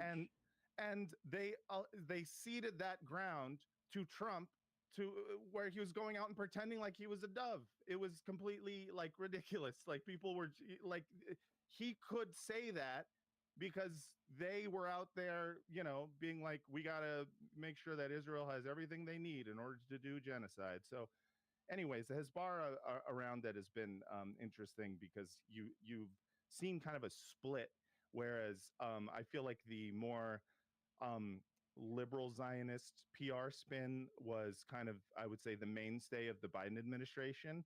Now you are seeing the PR go full Beitar. And if you don't know what Beitar is, it's this very right-wing Zionist organization that is like, they think the ADL are Hamas. Like that's how psychopathic they are. And Jonathan Greenblatt, I mean, he's obviously anti-Semitic. Oh yeah, I mean, 100%. I mean, he is. He just doesn't know he is. Yes. Like future Hamas, he's future anti-Semite. We just, Yes. But like it is wild just watching kind of for as mask off as Israel has been. It's wild to watch. Like, oh shit, I didn't know there was more mask. Like they keep removing extra parts of the mask, and I'm like, Jesus, at what point? Like Netanyahu just recently said, like, we prioritize the destruction of, quote, Hamas over bringing back our civilians. Like he's saying that out loud, which is a wild thing to say when you can just infer it using your brain. You know what I mean? Like, just look what's happened for the last 18 months. We know that, BB. Yeah. You don't have he gets off on it in like the way that when Trump, they did that press conference and Trump was saying, who would want to live there? It's destroyed, sitting next to the man who's responsible for the destruction. Right. He's smiling because they think they're doing a little bit of a trick, like in the same way that they messed with the Biden administration, who was not earnestly pursuing a ceasefire, but they wanted better PR for themselves at the very least. Yeah. The Netanyahu was toying with him in that way too. Yeah. It's wild to see. I mean, the repression has obviously gotten even more insane, but I kind of see it all as a continuation. This was like the logical endpoint of what the Democrats have allowed to happen, essentially. Yeah. And that's why when I see like Cory Booker or fucking Hakeem Jeffries or like any of these like centrist Dems who are talking about deportations, I'm just like, you set up the dominoes. the idea that you're just like who would who I didn't think you guys were gonna knock them down. You know, Yeah. I just thought it was like, wow, look at all these dominoes all next to each other. I thought we were just gonna look at it and enjoy. Like, I can't take any of them seriously, and I can't take anyone seriously, honestly. The Democratic Party who doesn't, full throatedly ask for, the not only no weapons to Israel, but also a complete isolation of it, as if it were apartheid South Africa, because it is, but worse. Yep. And it's our old producer Bradley referred one time to Cory Booker as having a Winnie the Pooh disposition, and I think about that often with him. And it's used. If Winnie Pooh had a psychopathic will to power from like teenage years, maybe. Right, or not even the disposition. It's more like the way he presents politically, and it's like, why are you wearing the pin that's meant to like falsely link the genocide to the return of the hostages, as you talk about like the dangers of authoritarianism. It's so I love to talk about hollow. authoritarianism in 2025 and not and for like a whole day and not mention Israel and what we're doing one time. That's Right. kind of Well, it's why liberal Zionists are fascist enablers, and I think that's like a really important way for us to refer to them, because we wouldn't have this, as you say, the situation that we're in without this permission structure being created by many, many Democrats. What is, like, just to zoom out about some of how liberal Zionists are reacting, like maybe even in your life, because we've talked about this on your show too, about how there was outrage for probably like 4 or 5 months of like, I don't know, me getting freezed out, maybe you a little bit by some people after October 7th. I'm an anti-Semite, whatever. Right. Then we have, like tensions begin to cool. Maybe not from my end, because I'm infuriated by these people like justifying this. But like, there's now been, I think, maybe around 6 to 8 months of these folks that were saying anybody speaking out for Palestine or anti-Semitic, it's just radio silence. Yeah. And it feels like that's maybe even a longer period of that, where it's like they just, these people who were very vocal about the anti-Semitism in the pro-Palestine movement are just like quiet, nothing. Is there any self-reflection happening in your experience? I've been shocked by the lack of self-reflection. Like that truly, it's almost like a feat. It amazes me the amount of people I know who still have not I don't know, like apologized to me. Oh, I'm going to be waiting until the end of my life wife. For some of yeah, those. It's like it's just for the reactions. And like the worst thing that I've seen has been a like very intense revisionism with a lot of these liberal Zionists, where they'll start saying things like, oh, well, everyone wanted a ceasefire. We all wanted a ceasefire. It's like, who doesn't want a ceasefire? We agreed that they're being genocidal. They won't say genocide, but they'll say they're being genocidal. It's, I love to be murderous and not do murdering. Right, exactly. Yeah, just for for a treat. But like they would straight up start like calling me or my wife anti-Semitic for saying the word ceasefire in like, obviously October, November, December 2023, up until like May of 2024. Just anyone saying ceasefire, it was synonymous with being like a Hamas supporting anti-Semite. Now, I swear to God, I've seen people who are straight up just they're guffawing at anyone who ever said ceasefire, because they're like, yeah, we all wanted a ceasefire. Everyone is doing the thing where they're going to revise everything that they said beforehand. They're gonna change the goalposts as to what they cared about, while simultaneously remaining firmly in the camp of, well, Israel's got to do what Israel's got to do. They will find whatever way to defend it that they can. And in my life, it's been, for the most part, people who are, who at one point may have been like yelling at me about stuff, texting me insane propaganda. now, they still don't talk to me, but they will like post like, man, that this Donald Trump, he is a bad guy. He's a bad dude. And I'm just like, you have no right to talk about anything. if you spent the first 14 months of genocide actively supporting it, and now you're just like, this Donald Trump guy, I don't know about him. I think he's bad. We all need to band together. It's just like, no, F off. Do you think that is like really for me? There's this navel gazing element of which we're all guilty of. I mean, like you have to have a healthy ego to put your face on camera and talk to it. So I'm not excluding myself from this. We all gaze at navels. Sure, but like the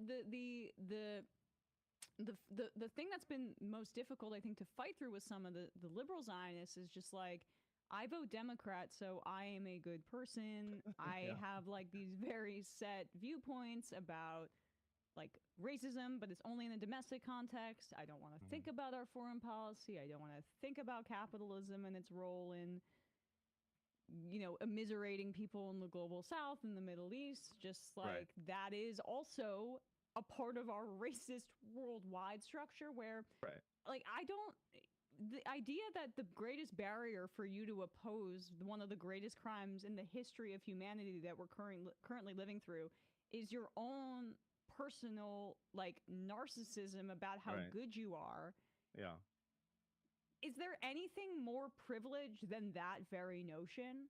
Right. Yeah. No, it makes me mad. Yeah, no, it's insane the amount of how much Zionism does come from being completely self-centered, but like or how much fascism just comes from being completely self-centered. It's especially, I think it's when it's when it's liberals, it's always worse because it comes from this deeply insecure part of their psyche that defines like goodness by the perception of goodness. It defines morality by the perception of they themselves being moral. And so whatever decision they make, whatever position they hold, must be moral because they are moral. They're like, I'm good, so everything I think good. And it's like this really like baby brain thing where you realize how many liberals are just essentially conservatives in waiting, because the inability to learn, the inability to self-reflect is like, it's like the classic like conservative stereotype. And you just, people always wonder, it's like, how come, the youth, they start out liberal, then they go conservative? And it's like, well, because a lot of liberalism is just, completely superficial. It's not actually about learning anything or believing in anything. It is about, feeling good about yourself. And then as soon as something affects you personally, that's why it's always starts with like taxes.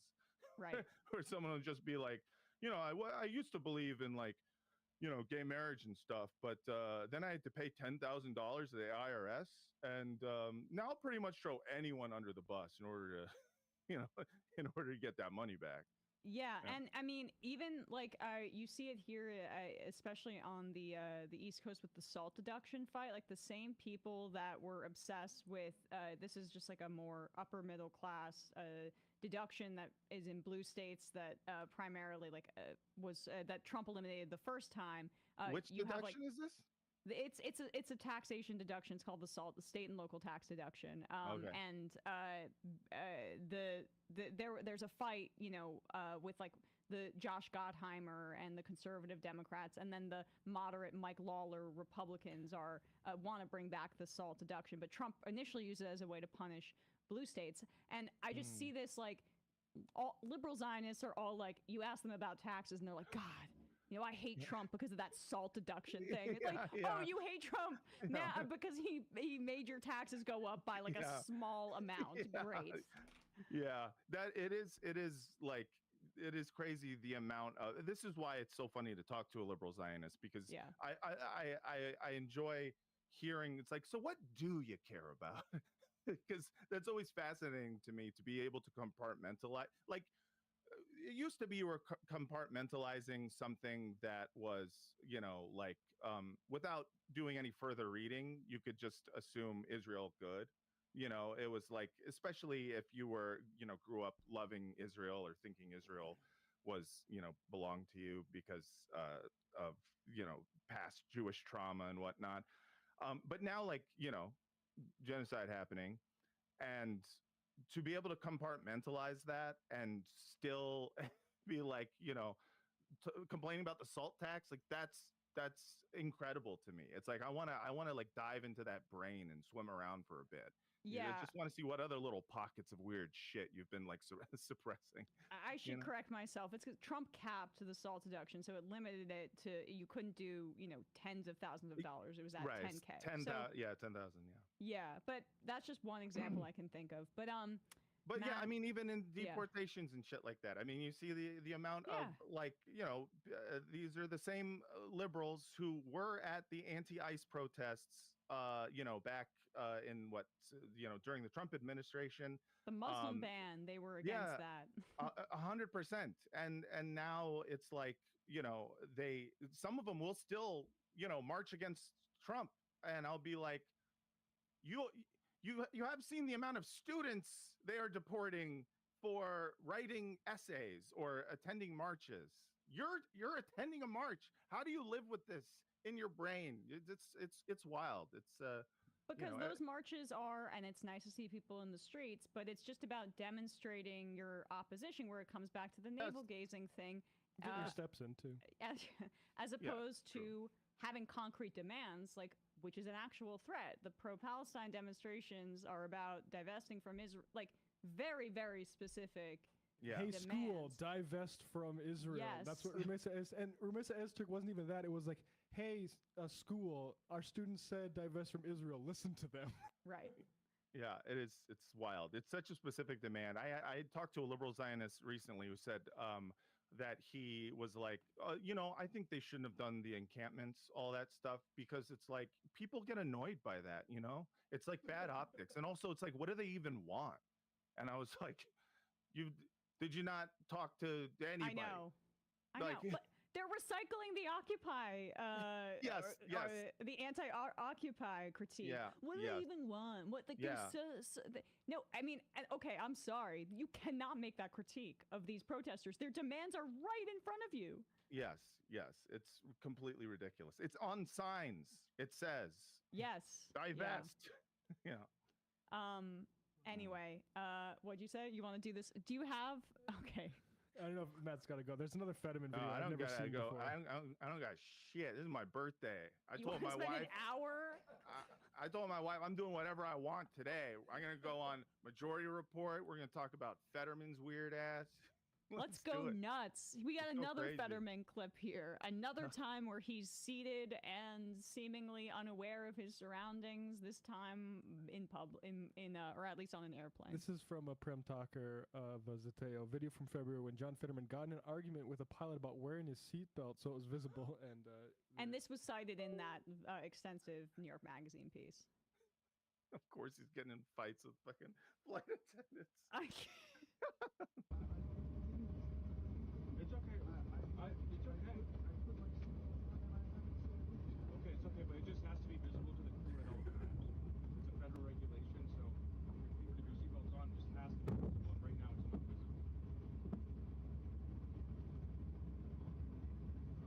I'm depressed.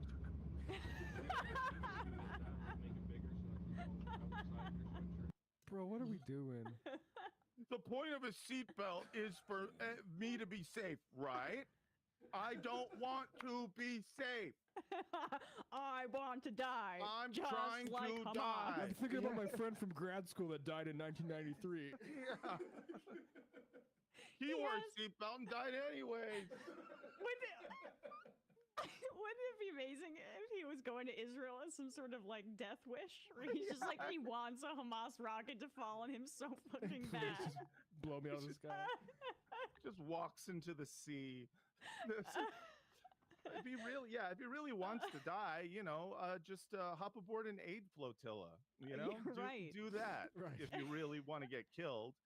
Yeah, it is. It's so funny. These like Fetterman videos that keep coming out, and it's like every picture of glum Keanu met every picture of glum Ben Affleck.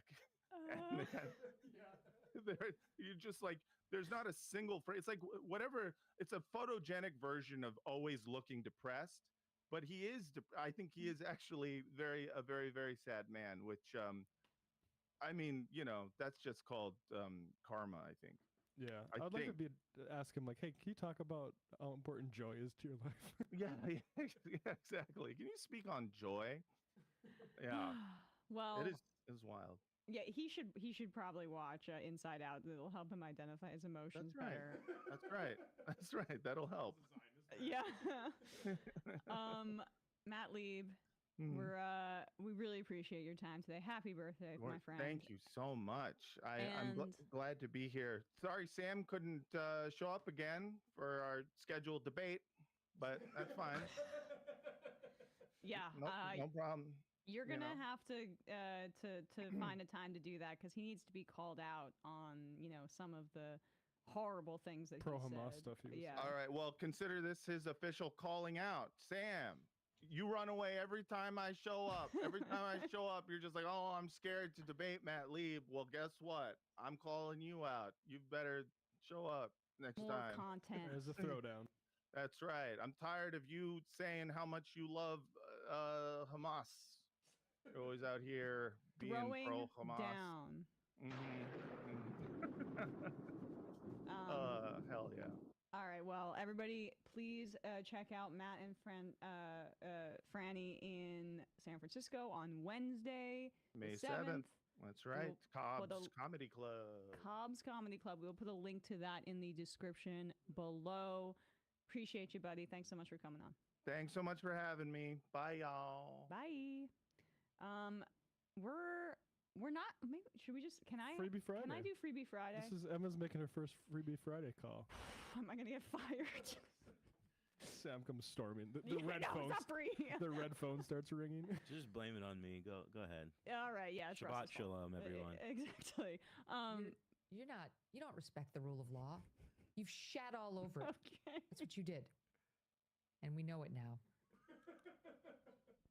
Oh, honestly, my one regret is that I wish that Megyn Kelly was like a part of, an all-female talk show, right? As a part, just like I think her voice is sorely needed in like to have real conversations in the feminist talk space.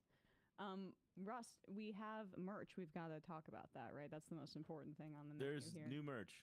New merch. We have new merch, really. Well, I don't know if merch. Yeah, there's merch. Might be new. It's new. I just got here, guys. I don't know what's old and new. Yeah, I don't know why I'm. I think it's new. Shop.majorityreportradio.com. We're about to pull that up, and then we'll. Oh, it is. Oh my God, this is hilarious. Okay. I did not know that this is what the merch was. People will get the joke in just a second. But maybe if you're on the podcast audience, we'll make you go to the website shop.majorityreportradio.com so you can see what we're talking about here. But new ways to identify the fact that you're a total hysterical extremist and not a populist. Oh, that can black sit down beanie with Charlie Kirk. Oh, you want that beanie, huh? Well, I know somebody who might. Oh, that's true. Well, didn't Sam try to give that to him as a gift? I think he did. Yeah, give him one of them. Do we have more? Is that all the new stuff? Like, just show. Yeah, I mean, then there's the classic stuff. But here's the Max Left trucker hat there. Yeah, it is. If you want to show everybody that you're completely unreasonable, You're part of the beyond irresponsible Max Left. That's the reason Trump isn't doing left wing stuff. Right, because you said that if you think that trans women should be able, 5 trans women should be singled out from participating in sports, or like 3 girls in the state of Texas or something like that, show you're completely insane by buying this merch. See, I thought it was like there was a guy that used to work here named Max, and he left. So it's like no longer. That didn't make any sense. Max Left writes in, our old employee, you fucker stole my podcast name. Sorry, buddy. We trademarked your name back in the day, like Kim Kardashian did with her kids. George from Colorado, please know this is the worst thing Anna has done. Actually, I want her to fade into obscurity so bad. I'm not sure what you're referring to. I've been offline. Yeah, right, exactly. Shapeshifter. Whoopsies. You're about to be value tanked. Compartmentalizing Israel's genocide. That's what Bernie Sanders does. There, look, there's a spectrum of what is acceptable in Washington to say, and I think, we've been clear. Bernie's the best senator on the issue, but as far as he shouldn't say genocide. He shouldn't say Golda Meir is a model of getting along with others, But I also give him grace as an older Jewish man in his 80s, where it's like he's there's sometimes like a lack of elasticity where some of that stuff's more ingrained, but he's trying to block arms sales to Israel, and that really is what matters, I think. And, I think it's fairly obvious to most people that take Palestine seriously issue that, like, is what you can expect at this point. Like, the pattern is there.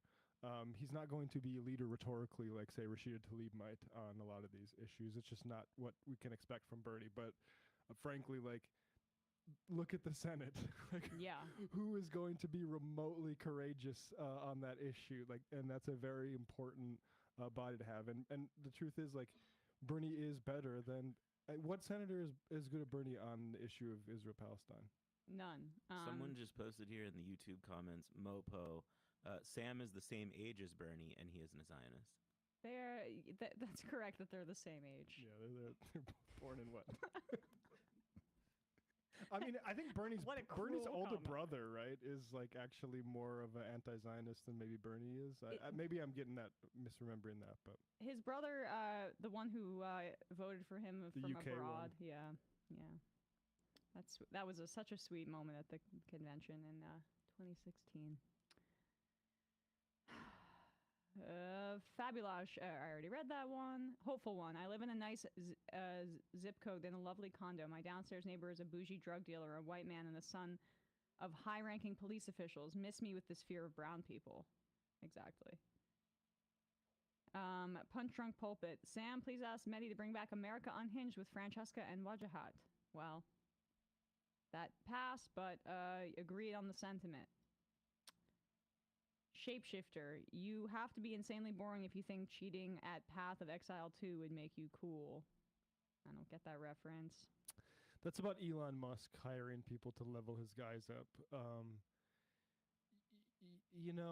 I wish I could say that I didn't understand it, but I will occasionally pay in to get extra cards on NBA 2K because I want my team to be better. So, like, should I do that? No. But it's nice to have a game that's a little bit easier because you have a good card. I don't know. I used to do that in Sims. I'd put in rosebuds so I could get all the money I wanted. Just buy a big stereo system yes. and a pool. Make a pool. Have a nice family. I mean, I would get bored after they'd have like 2 kids and it's time to start a new family. I do think like Musk is like 60, right? Like I think at that age, like I'm I'm actually over that. My 20-year-old self understands the thing of like I wouldn't do it, but I understand why somebody would want to like appear better at like Rocket League or something than they actually are. You are a titan of industry that does government contracts for billions of dollars. Like that is weird. That's very strange. Right. Wavy Gravy. Yesterday, you guys played a clip of Trump's town hall with Stephen A. Smith. Not sure you guys saw the other part where Stephen A. asked Trump about the Harvard situation. I guess Trump thought, yes, I did see this. Stephen A. said Harlem. So Trump goes into a rant about Harlem, but realizes halfway through that Stephen A. said Harvard. Trump then rants about people from Harlem protesting at Harvard. But they He's gone, man. He's going to be so fried. But do you think he heard Stephen A., thought New York and black guy and then went with Harlem? That could have That could have definitely been sort of like the preconditioning for that mishearing. Although maybe I'm being too generous by even thinking he made the New York connection and just thought black guy then Harlem. That's probably how direct it was. The most straight line. I thought that there's a previous, like, I don't know if it was right before this, but also some discussion about the HBCUs. So I don't know if it was like in his brain that sort of mushed into like Harvard versus the HBCUs. Black overload. Yeah. I'm kidding, black overload. Yes, Harvard or Harlem University, the famous HBCU that everyone's heard of. All right, so let's do some clips here. What's good, folks? I like this Ilhan one. Oh yeah, okay. I also like the one with our boy from Texas, Talarico. But we'll do 7 and 8, just because Ilhan Omar is up there with like some of the arguably our best elected Democrat. I mean, that's absolutely. I think you could say, I mean, Rashida Tlaib, AOC, Bernie Sanders. This is the kind of people that we're talking about here. But Ilhan Omar, for me, has this blend of just being completely uncompromising in a good way on the moral issues of our time, including Israel's genocide in Gaza. And she stood up to AIPAC and took a huge hit being called an anti-Semite really early on in her career. That smear was aided by the leader of her own party, Nancy Pelosi, and other Democrats. She withstood that. She got into more high-up leadership positions on the Congressional Progressive Caucus. She's just a very smart and talented politician, in addition to having the right things to say. And this is how you deal with freaks like this guy Miles Morell of the Daily Caller trying to talk to her on the street about immigration. Congresswoman Omar, I'm Miles Morell with the Daily Caller News Foundation. Do you think more of your Democratic colleagues should be traveling to El Salvador to advocate on behalf of Rodrigo Garcia? I think you should fuck off. Yeah, that's I'm sorry, what, Congresswoman? Fuck off. Who should? Yes. Why me? We're not taking any questions right now, but here you go. Yeah, thanks. Hell yes. Congresswoman Omar. Oh. That is what we like to see. God bless Ilhan and her staff. Yeah. His reaction's pretty funny too. It's in there. What? He posted a reaction video, like clutching his pearls about her. Oh, please, let's play this. Because, I mean, we're going to have a Republican that's upset about some disrespect to the press. He's a journalist. Oh, right. The Republicans who have a president who is so respectful of journalists and the press, so much so that if they don't follow his lead and change the data internally at their news organization to say that the Gulf of Mexico is now the Gulf of America, he's going to ban them from the White House. Also, a journalist who, in his Twitter profile, like the background picture is him standing in front of the Trump 2024 plane with like a big thumbs up and a grin on his face. That's objectivity. That's the guy. This is the bastion of the free press here in this country. So this is his poor victim upset about Ilhan telling him to fuck off. Today, I've been asking House Dems if they would encourage their colleagues to go to El Salvador to advocate on behalf of Rodrigo Garcia. And when I encountered Ilhan Omar and I asked her that question, she immediately responded by telling me to F off. I asked her to follow up. She told me to F off. She said fuck off. Again, and I just found that very unprofessional, very rude, especially when I was just a journalist who's trying to do his job. No, you're a hog. Today, a journalist just trying to do his job. You're a hog that should be in a pen. He was verbally assaulted. We're gonna really clutch our pearls about the freedom of the press here. Come on. That is the freedom of the press. You got your quote. Fuck off. Yeah, that's exactly what right. What do you mean professional? You're not the. Who the hell are you? Who's Miles? Well, can we get a little biographic information on this hog? Like, who is he to lecture a elected doubly? How many times has Ilhan been elected? Member of Congress. Since 2018. 3 times. Yeah. About manners, bro. It's you. You're not the professionalism police. You work for the fucking Daily Caller. Yeah, and it's just silly because they do this all the time. I mean, this is how the far right operates. They're both like, they accuse the left of being snowflakes and weak and pathetic, but they can't handle any kind of pushback without Cry-bullies. whining. Yeah, cry bullies. But isn't that the hallmark of fascists too? It's all Vance does. They hold these contradictions in their minds and they don't even think twice about it. Where fascists, when they define their opponents often, whether it's, the Nazis and the Jews and other movements that have targeted minority groups in the past, their opponents and the people that they're persecuting are Israel and the Palestinians. Oh, Hamas, they're so powerful. They're this terrorist organization that has the capacity to kill us all. And they want to wipe Israel off the map. But they're also so pathetic and don't have Western values and are essentially primitive. And fascists do this here in the United States.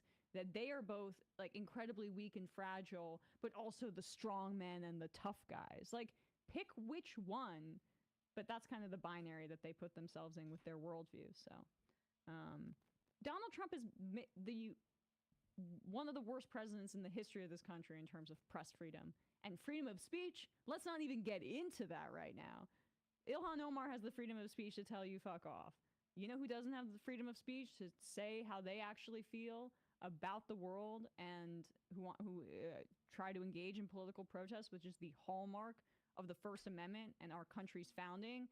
Romeo Ozturk, Mahmoud Khalil, all of the other political prisoners right now in the Trump administration who have been speaking out against the genocide in Gaza. Here's some headlines from the Daily Caller about Ilhan Omar, and this is why these and look, I don't like the mainstream press either. Right. This is not an improvement. These stupid hogs. She learned young that crying racism pays. That's Tucker Carlson blasting her in 2019. Ilhan Omar defends Dem rep who called Israel racist. That seems like probably Rashida Tlaib maybe, but that is a good call. Israel is racist. Lawmaker calls Crenshaw racist. I'm pretty sure she deserved it. Rashida Tlaib defends Ilhan Omar's 9/11 comments. I'm sure that was a good defense. Racist Trump. I mean, this is fuck the Daily Caller. Like, yeah, well, I mean, they were a huge part of the direction of extremely racist,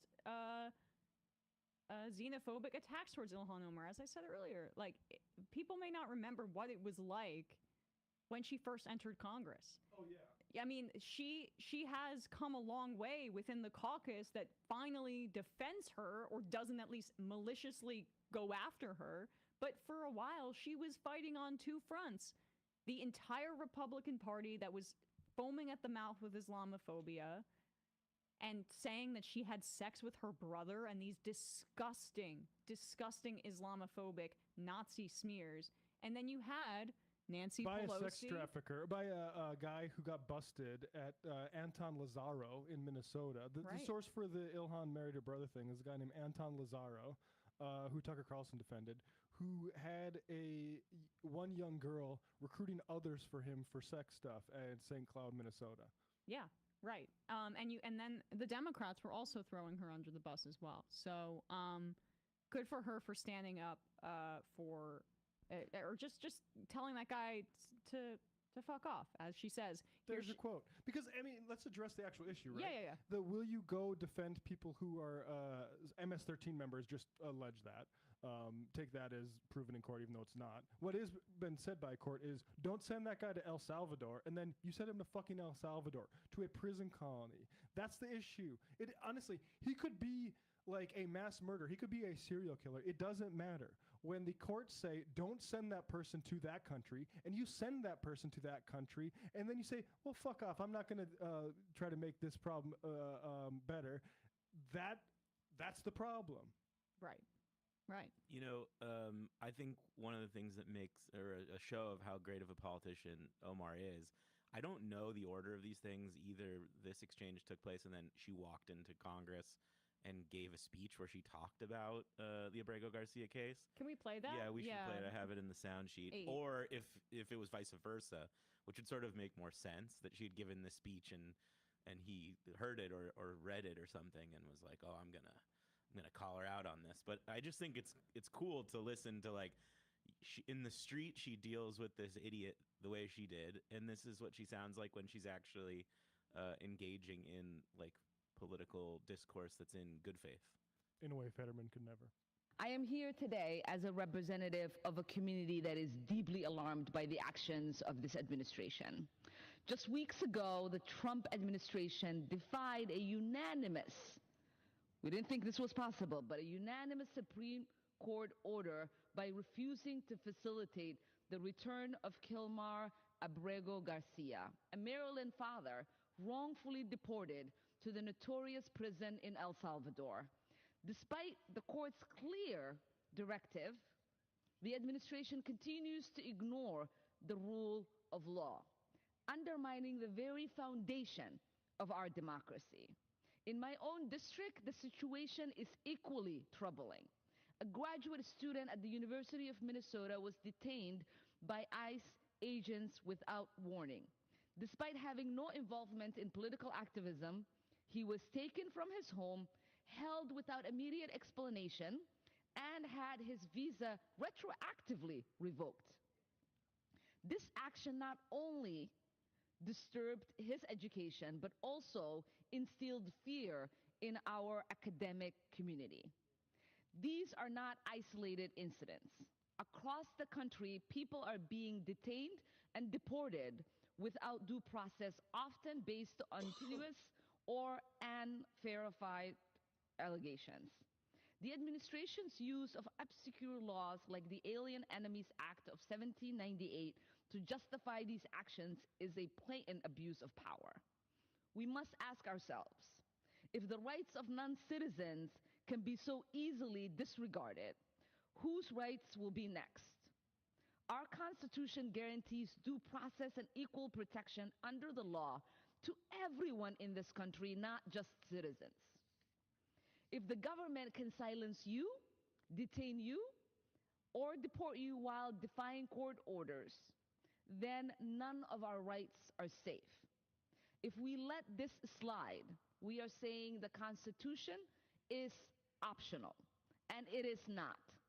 What we are seeing is authoritarianism creeping in through the back door, one ignored ruling at a time. My colleagues and I are ready to fight back with everything we've got. Thank you, and I yield back. Amazing stuff. Love Ilhan Omar.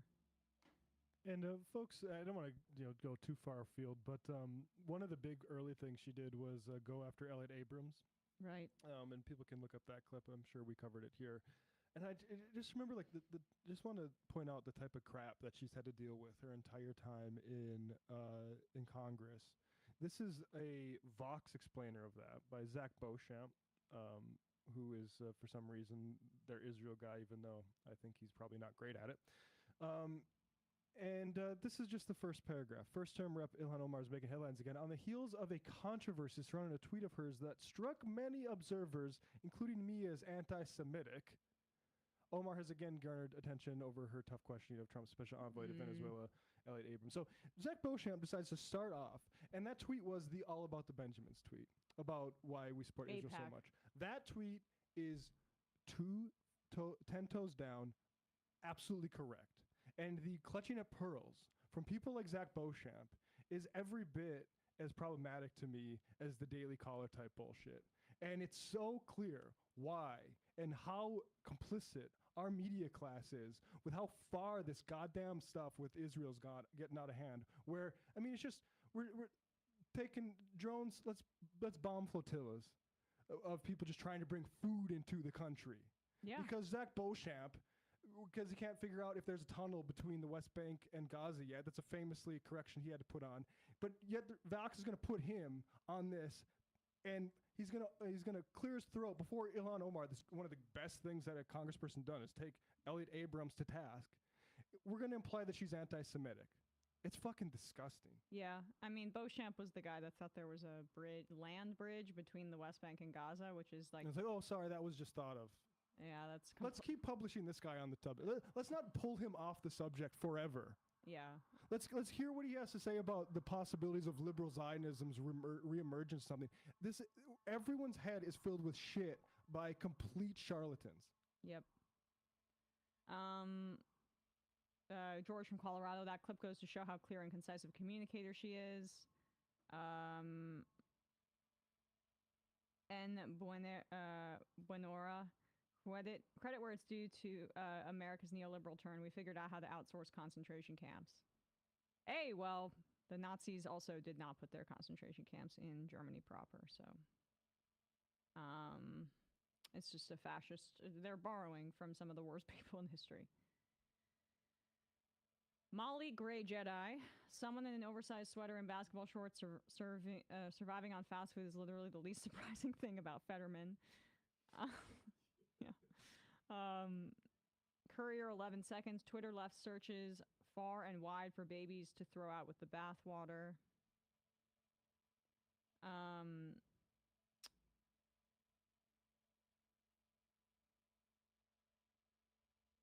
Bobby Naffo, have you tried asking Megyn Kelly about her take yet? Not quite. Her take on what? I don't know what you mean. Whoopsies. Jersey Bernie Bro. It's similar to Occupy critiques, but more like BLM 2020 critiques, where many on the right and liberals left of center were saying they don't agree with how people were protesting. That's always the fig leaf. Drewish. Fetterman running around wearing the Israeli flag like a cape makes more sense now.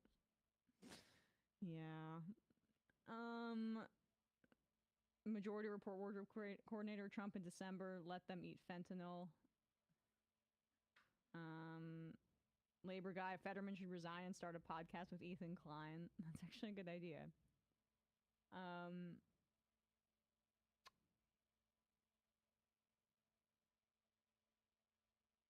Tom from Akiba, Matt Lieb, the world's most moral birthday boy. Vinny from Buffalo, Palestine has done a unique thing in splitting liberals into people who can reflect on their morality and people who fell into liberalism by accident. Well said. Josh from Minnesota, is Matt just Sam wearing glasses? When did you last see the two of them in the same room? Think about it.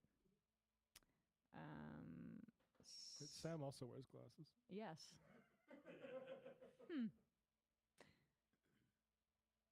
Molly Gray Jedi says he still wears and one basketball shorts. Those are like old school basketball like shorts. 2005. Yeah, right. Like the baggiest ever. I mean, that's like, you know, Shaq and Kobe on the Lakers. That's how everyone was wearing their shorts. Yeah. Yep. I thought that was gonna last forever, and now people are. Even me. I'm wearing above the knee right now. Well, baggy stuff is back. Like, baggy stuff is back. I think. I'm not ready for it. It's back for like women. I feel like Charlie XCX wears really big. But no, it's back for gay men too, who lead straight men. I think into more fashionable wear. Like it's that's just way better to have short shorts. I'm sorry. Yeah, I mean, look, I'm not gonna talk about this anyway. I agree. I like the more fitted stuff, but it's now it's all those like big, oversized, thick T-shirts, right? And the cargo pants. It's all just cyclical. Did this in the 2000s. I know. Clear Waternick. I desperately want to dump Derek Van Orden from the House. Will you guys cover the Democratic primary in his districts? Emily Burgay and Laura Benjamin both have a great shot at flipping the seat. Sure. All right, let's do some more clips. What numbers are? Oh wait, 17. Okay. You wanted to do. What did you suggest, Russ? Well, there's a woman that has a take. Oh. And then also, there's a take, huh? Well, yeah. Who has this take? It's she. Whoopsies. This is number 13.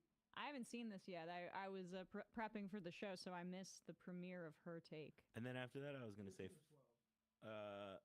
which one? 13. Okay. But then after that, I was gonna say 14. All right. But you know, up to you. You're steering the ship. I don't even. Is this just the promo? Yeah, we don't want to do it. I don't care. All right. I don't care. Oh wait, 13's not the show, not the take show. Yeah, let me just put it to the side for now. I don't feel like dealing with it. But I hear you. Okay, which one's this? All right. For boxes. this is the fun half, so we're going to have some fun with this, I guess. Here's Texas State Representative James Tallarico. He's a Democrat. He's in this clip calling out Republican State Representative Stan Gerdes, and he says that this Republican is wasting people's time. And I guess I don't want to even spoil what they're referring to. Let's just go right into it. Can you name a school where it has been confirmed that students are using litter boxes? Well, what we do with this bill is we prevent that from happening, but what we don't take out. Can you name a school where it has been confirmed that students are using litter boxes? This was at the top of your press release. This was mentioned when you introduced this bill, created quite a stir. So I'm asking, can you name a school where it's been confirmed that there are litter boxes being provided to students? For this purpose, no, I cannot. Your tweet about this bill was flagged by the app itself under their community notes, and their fact check said, sensationalist claims about furries literally behaving as animals and receiving accommodations such as litter boxes have been repeatedly debunked as hoaxes. Is that correct?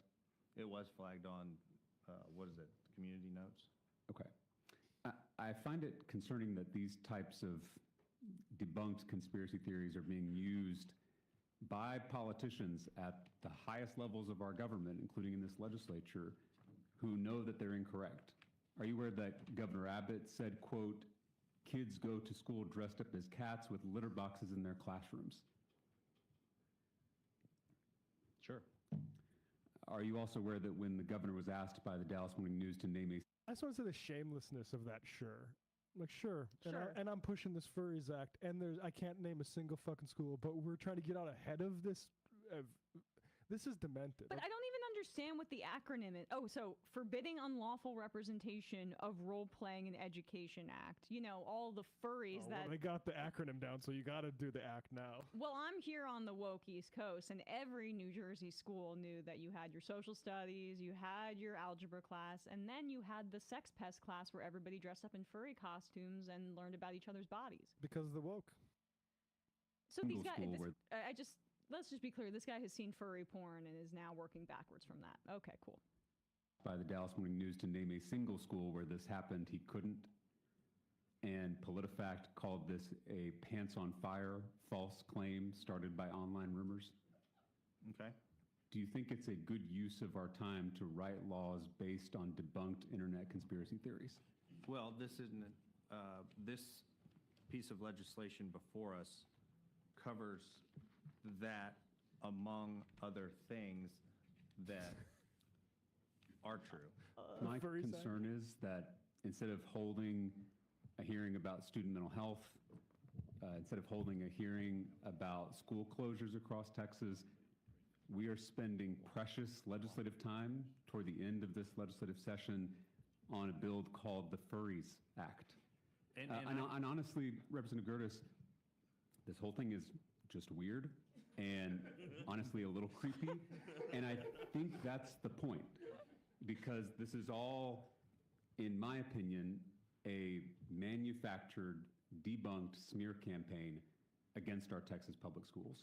Governor Abbott has used this litter box rumor to paint our schools in the worst possible light. To voucherize. He even used the litter box conspiracy theory to push his private school voucher bill.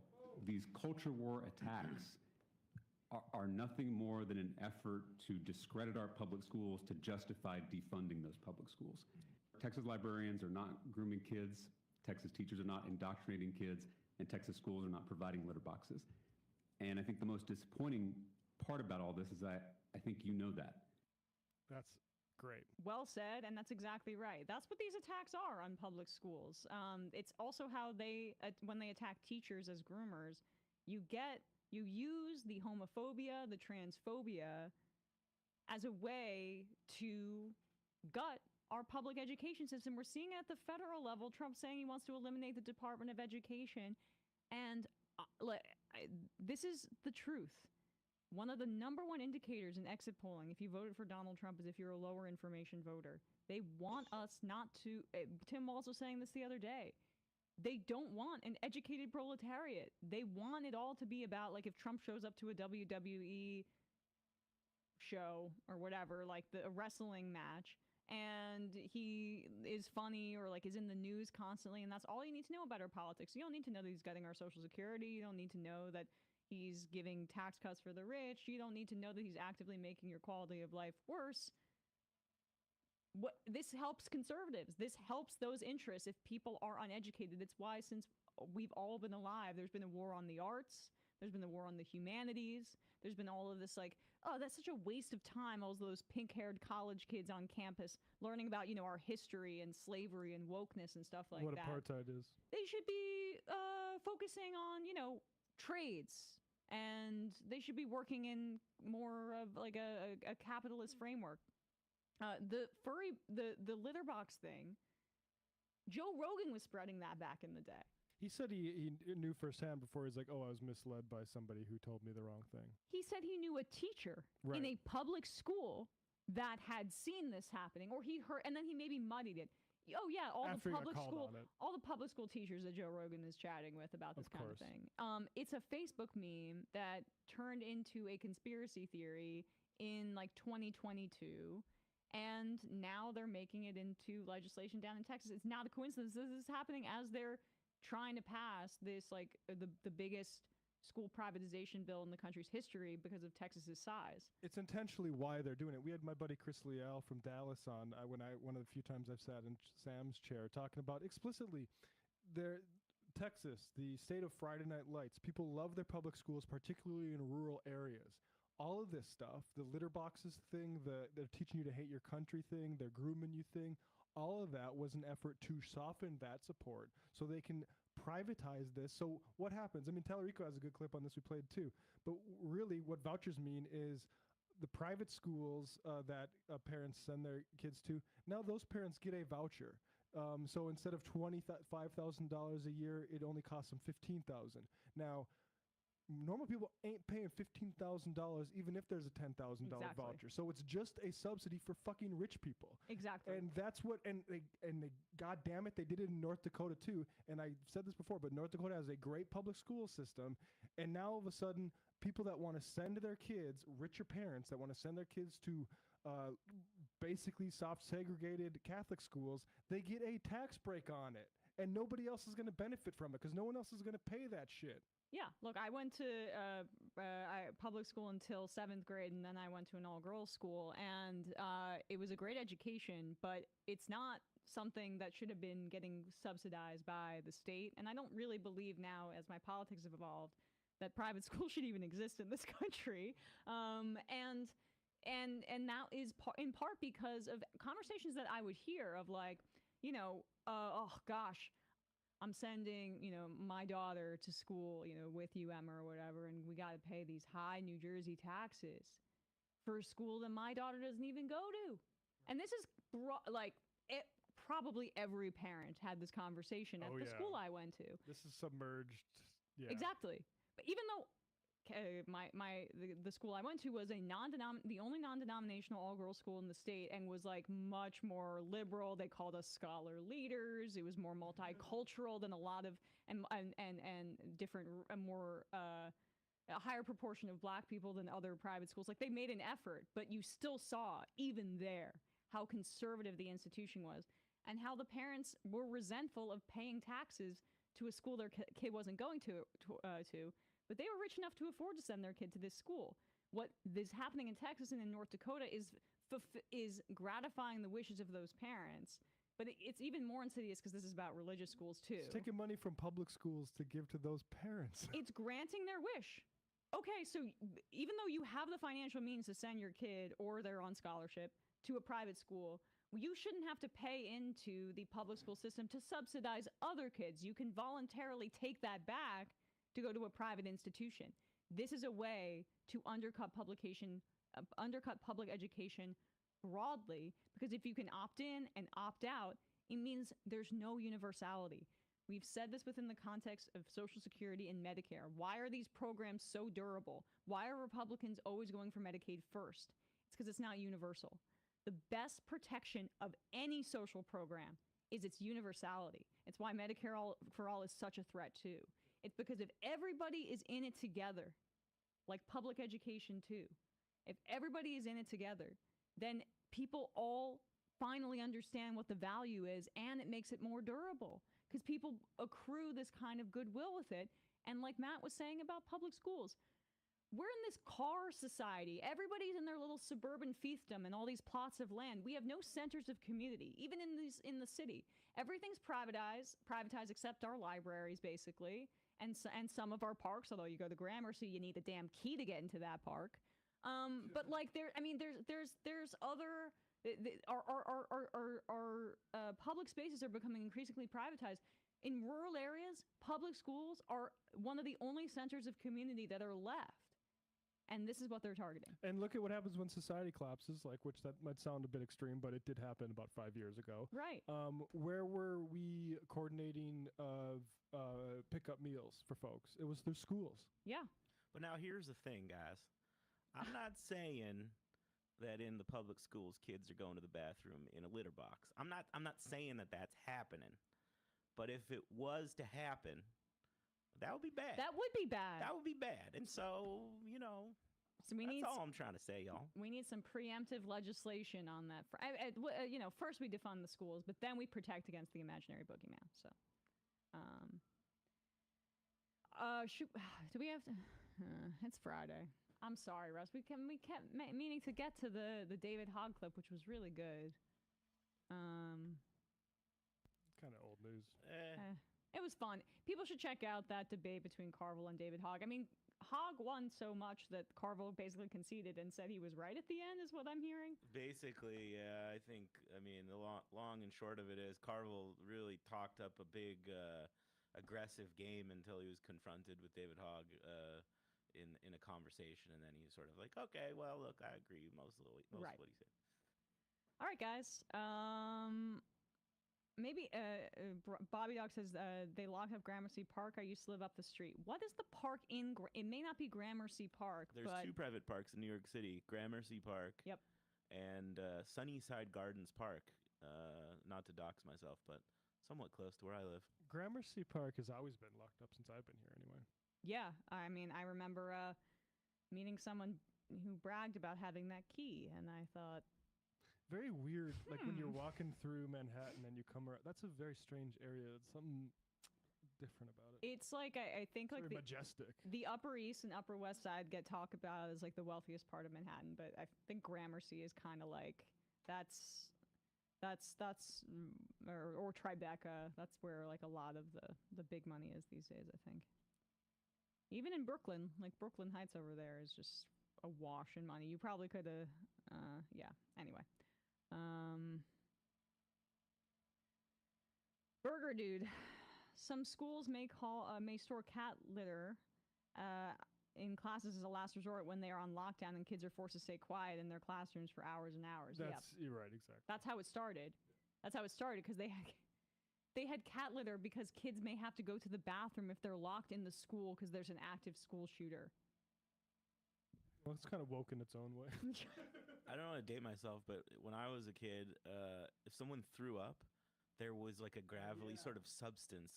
Like if someone puked in class, they would dust it with some sort of. It seemed like kitty litter. I don't know if it was. Like something to absorb the moisture. Something to absorb the moisture, and then they would sort of sweep it up. Yeah. And Fabry found out later it was giving everybody cancer. Oh. There's so many just like layers to this particular story of how horrible our society is. Dan from Columbus, the left is full of soft PC police, and also they are tough authoritarians, and it's always the funniest doublespeak that the right tries to do. I recall Alex Wagner calling out Jordan Peterson on Real Time with Donald Trump's new bestie years ago, and JBP short-circuited and probably had to pop a couple benzos after. German leftist. I started working at my local library today. Can I get a shofar? You absolutely can. That is awesome.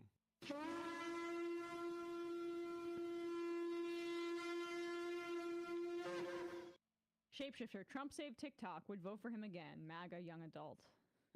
I mean, TikTok might not be out of the woods yet. It's kind of a sort of object in this tariff stuff we're dealing with, the trade war. Yeah. Stephen from Pittsburgh, disappointing with people in your Twitter replies taking a Maximus lib-coded F Giselle position. As far as I can tell, Fetterman is closer to not being one bad day away from...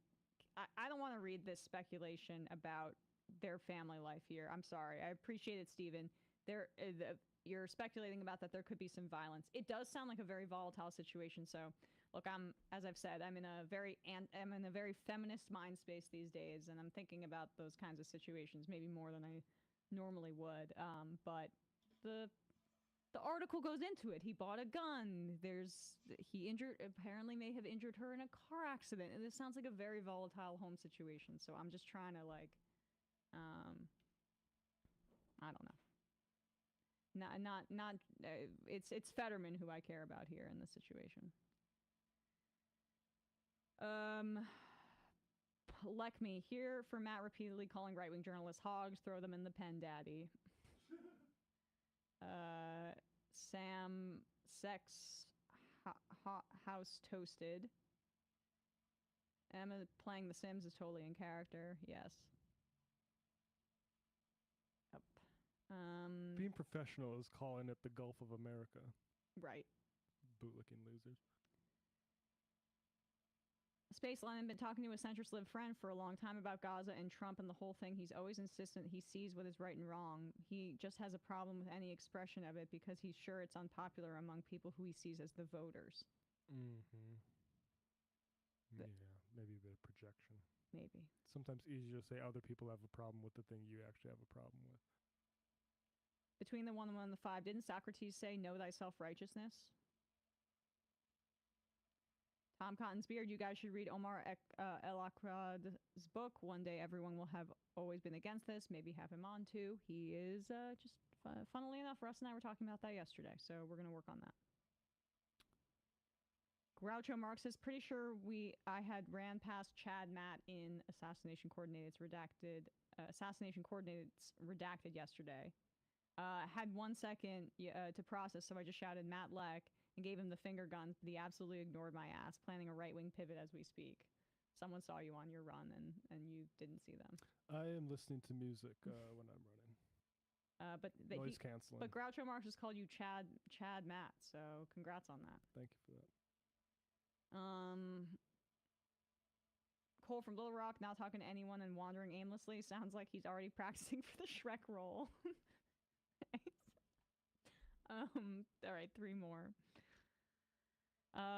Blair Mountain Enjoyer. Stephen Miller is probably afraid of his own shadow, but only because it's black.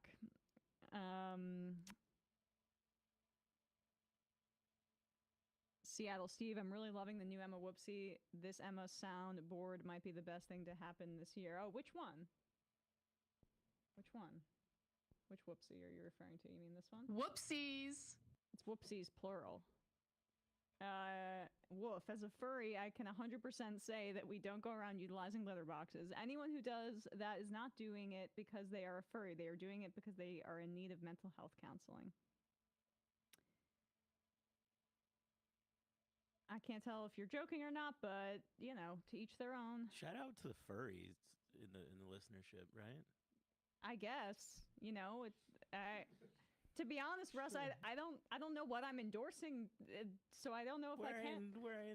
If they're wearing costumes, cartoon outfits and hanging out, I guess. Sure, yeah. If you want to wear cartoon outfits and you want to have sex in cartoon outfits, I mean, more power to you, honestly. I feel like it might have fell off a little bit, but you don't hear about it as much as you did in like 2019.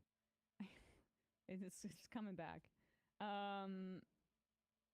Jerry at the Beach. Have you guys heard Kanye's upcoming song, Heil Hitler? Song of the Summer coming up. I have not heard I heard it last night. It's a bang. What? Mind-blowing. Absolutely I believe insane the lyrics, I haven't committed them all to memory yet, but it's despite the fame, I still can't see my kids. Despite all of the tweets, I still can't see my children. Oh my God. Well, okay. I'm hold on. I'm finding. So I follow this guy, you know, Jordan Firstman. He's a comedian, and he does like little songs, and he posted one of Kanye's recent ones, and he said, "I'm surprised this wasn't one of his parody ones." Listen to the lyrics of this crap. Hanging with my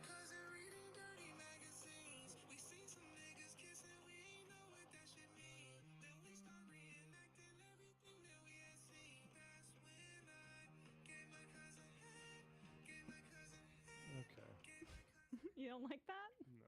Okay. It's not quite. It's not quite Jesus. It is depressing because he's completely lost it. Talk about people who've lost their mind. Yeah, it's interesting. One of my favorite music artists had a kind of similar thing in the 80s. You know who that is?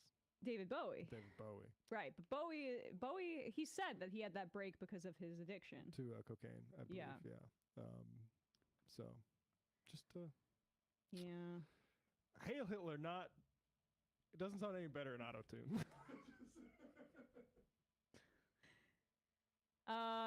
And the final I am of the week. Sax Repair. Man, Russ is an excellent addition to the crew. We're going to leave it like that. All right. Thank you, guys. So I'm sorry, but some of the Live, Laugh, Luigi, make it the new Fun Have song. All right. I appreciate it. Okay. All right. Lots of thoughts on okay, I'm sorry. Nazi Dachau camp was in Germany. I didn't mean all of them. Yes. Dachau, yeah, Dachau, sorry. All right. That's it. Thank you all so much. We appreciate it. We appreciate all your support. Russ, Matt, Sam, Dorsey, everybody working on the show. Gino. Thanks so much, guys. We will see you on Monday. It might take all the strength I got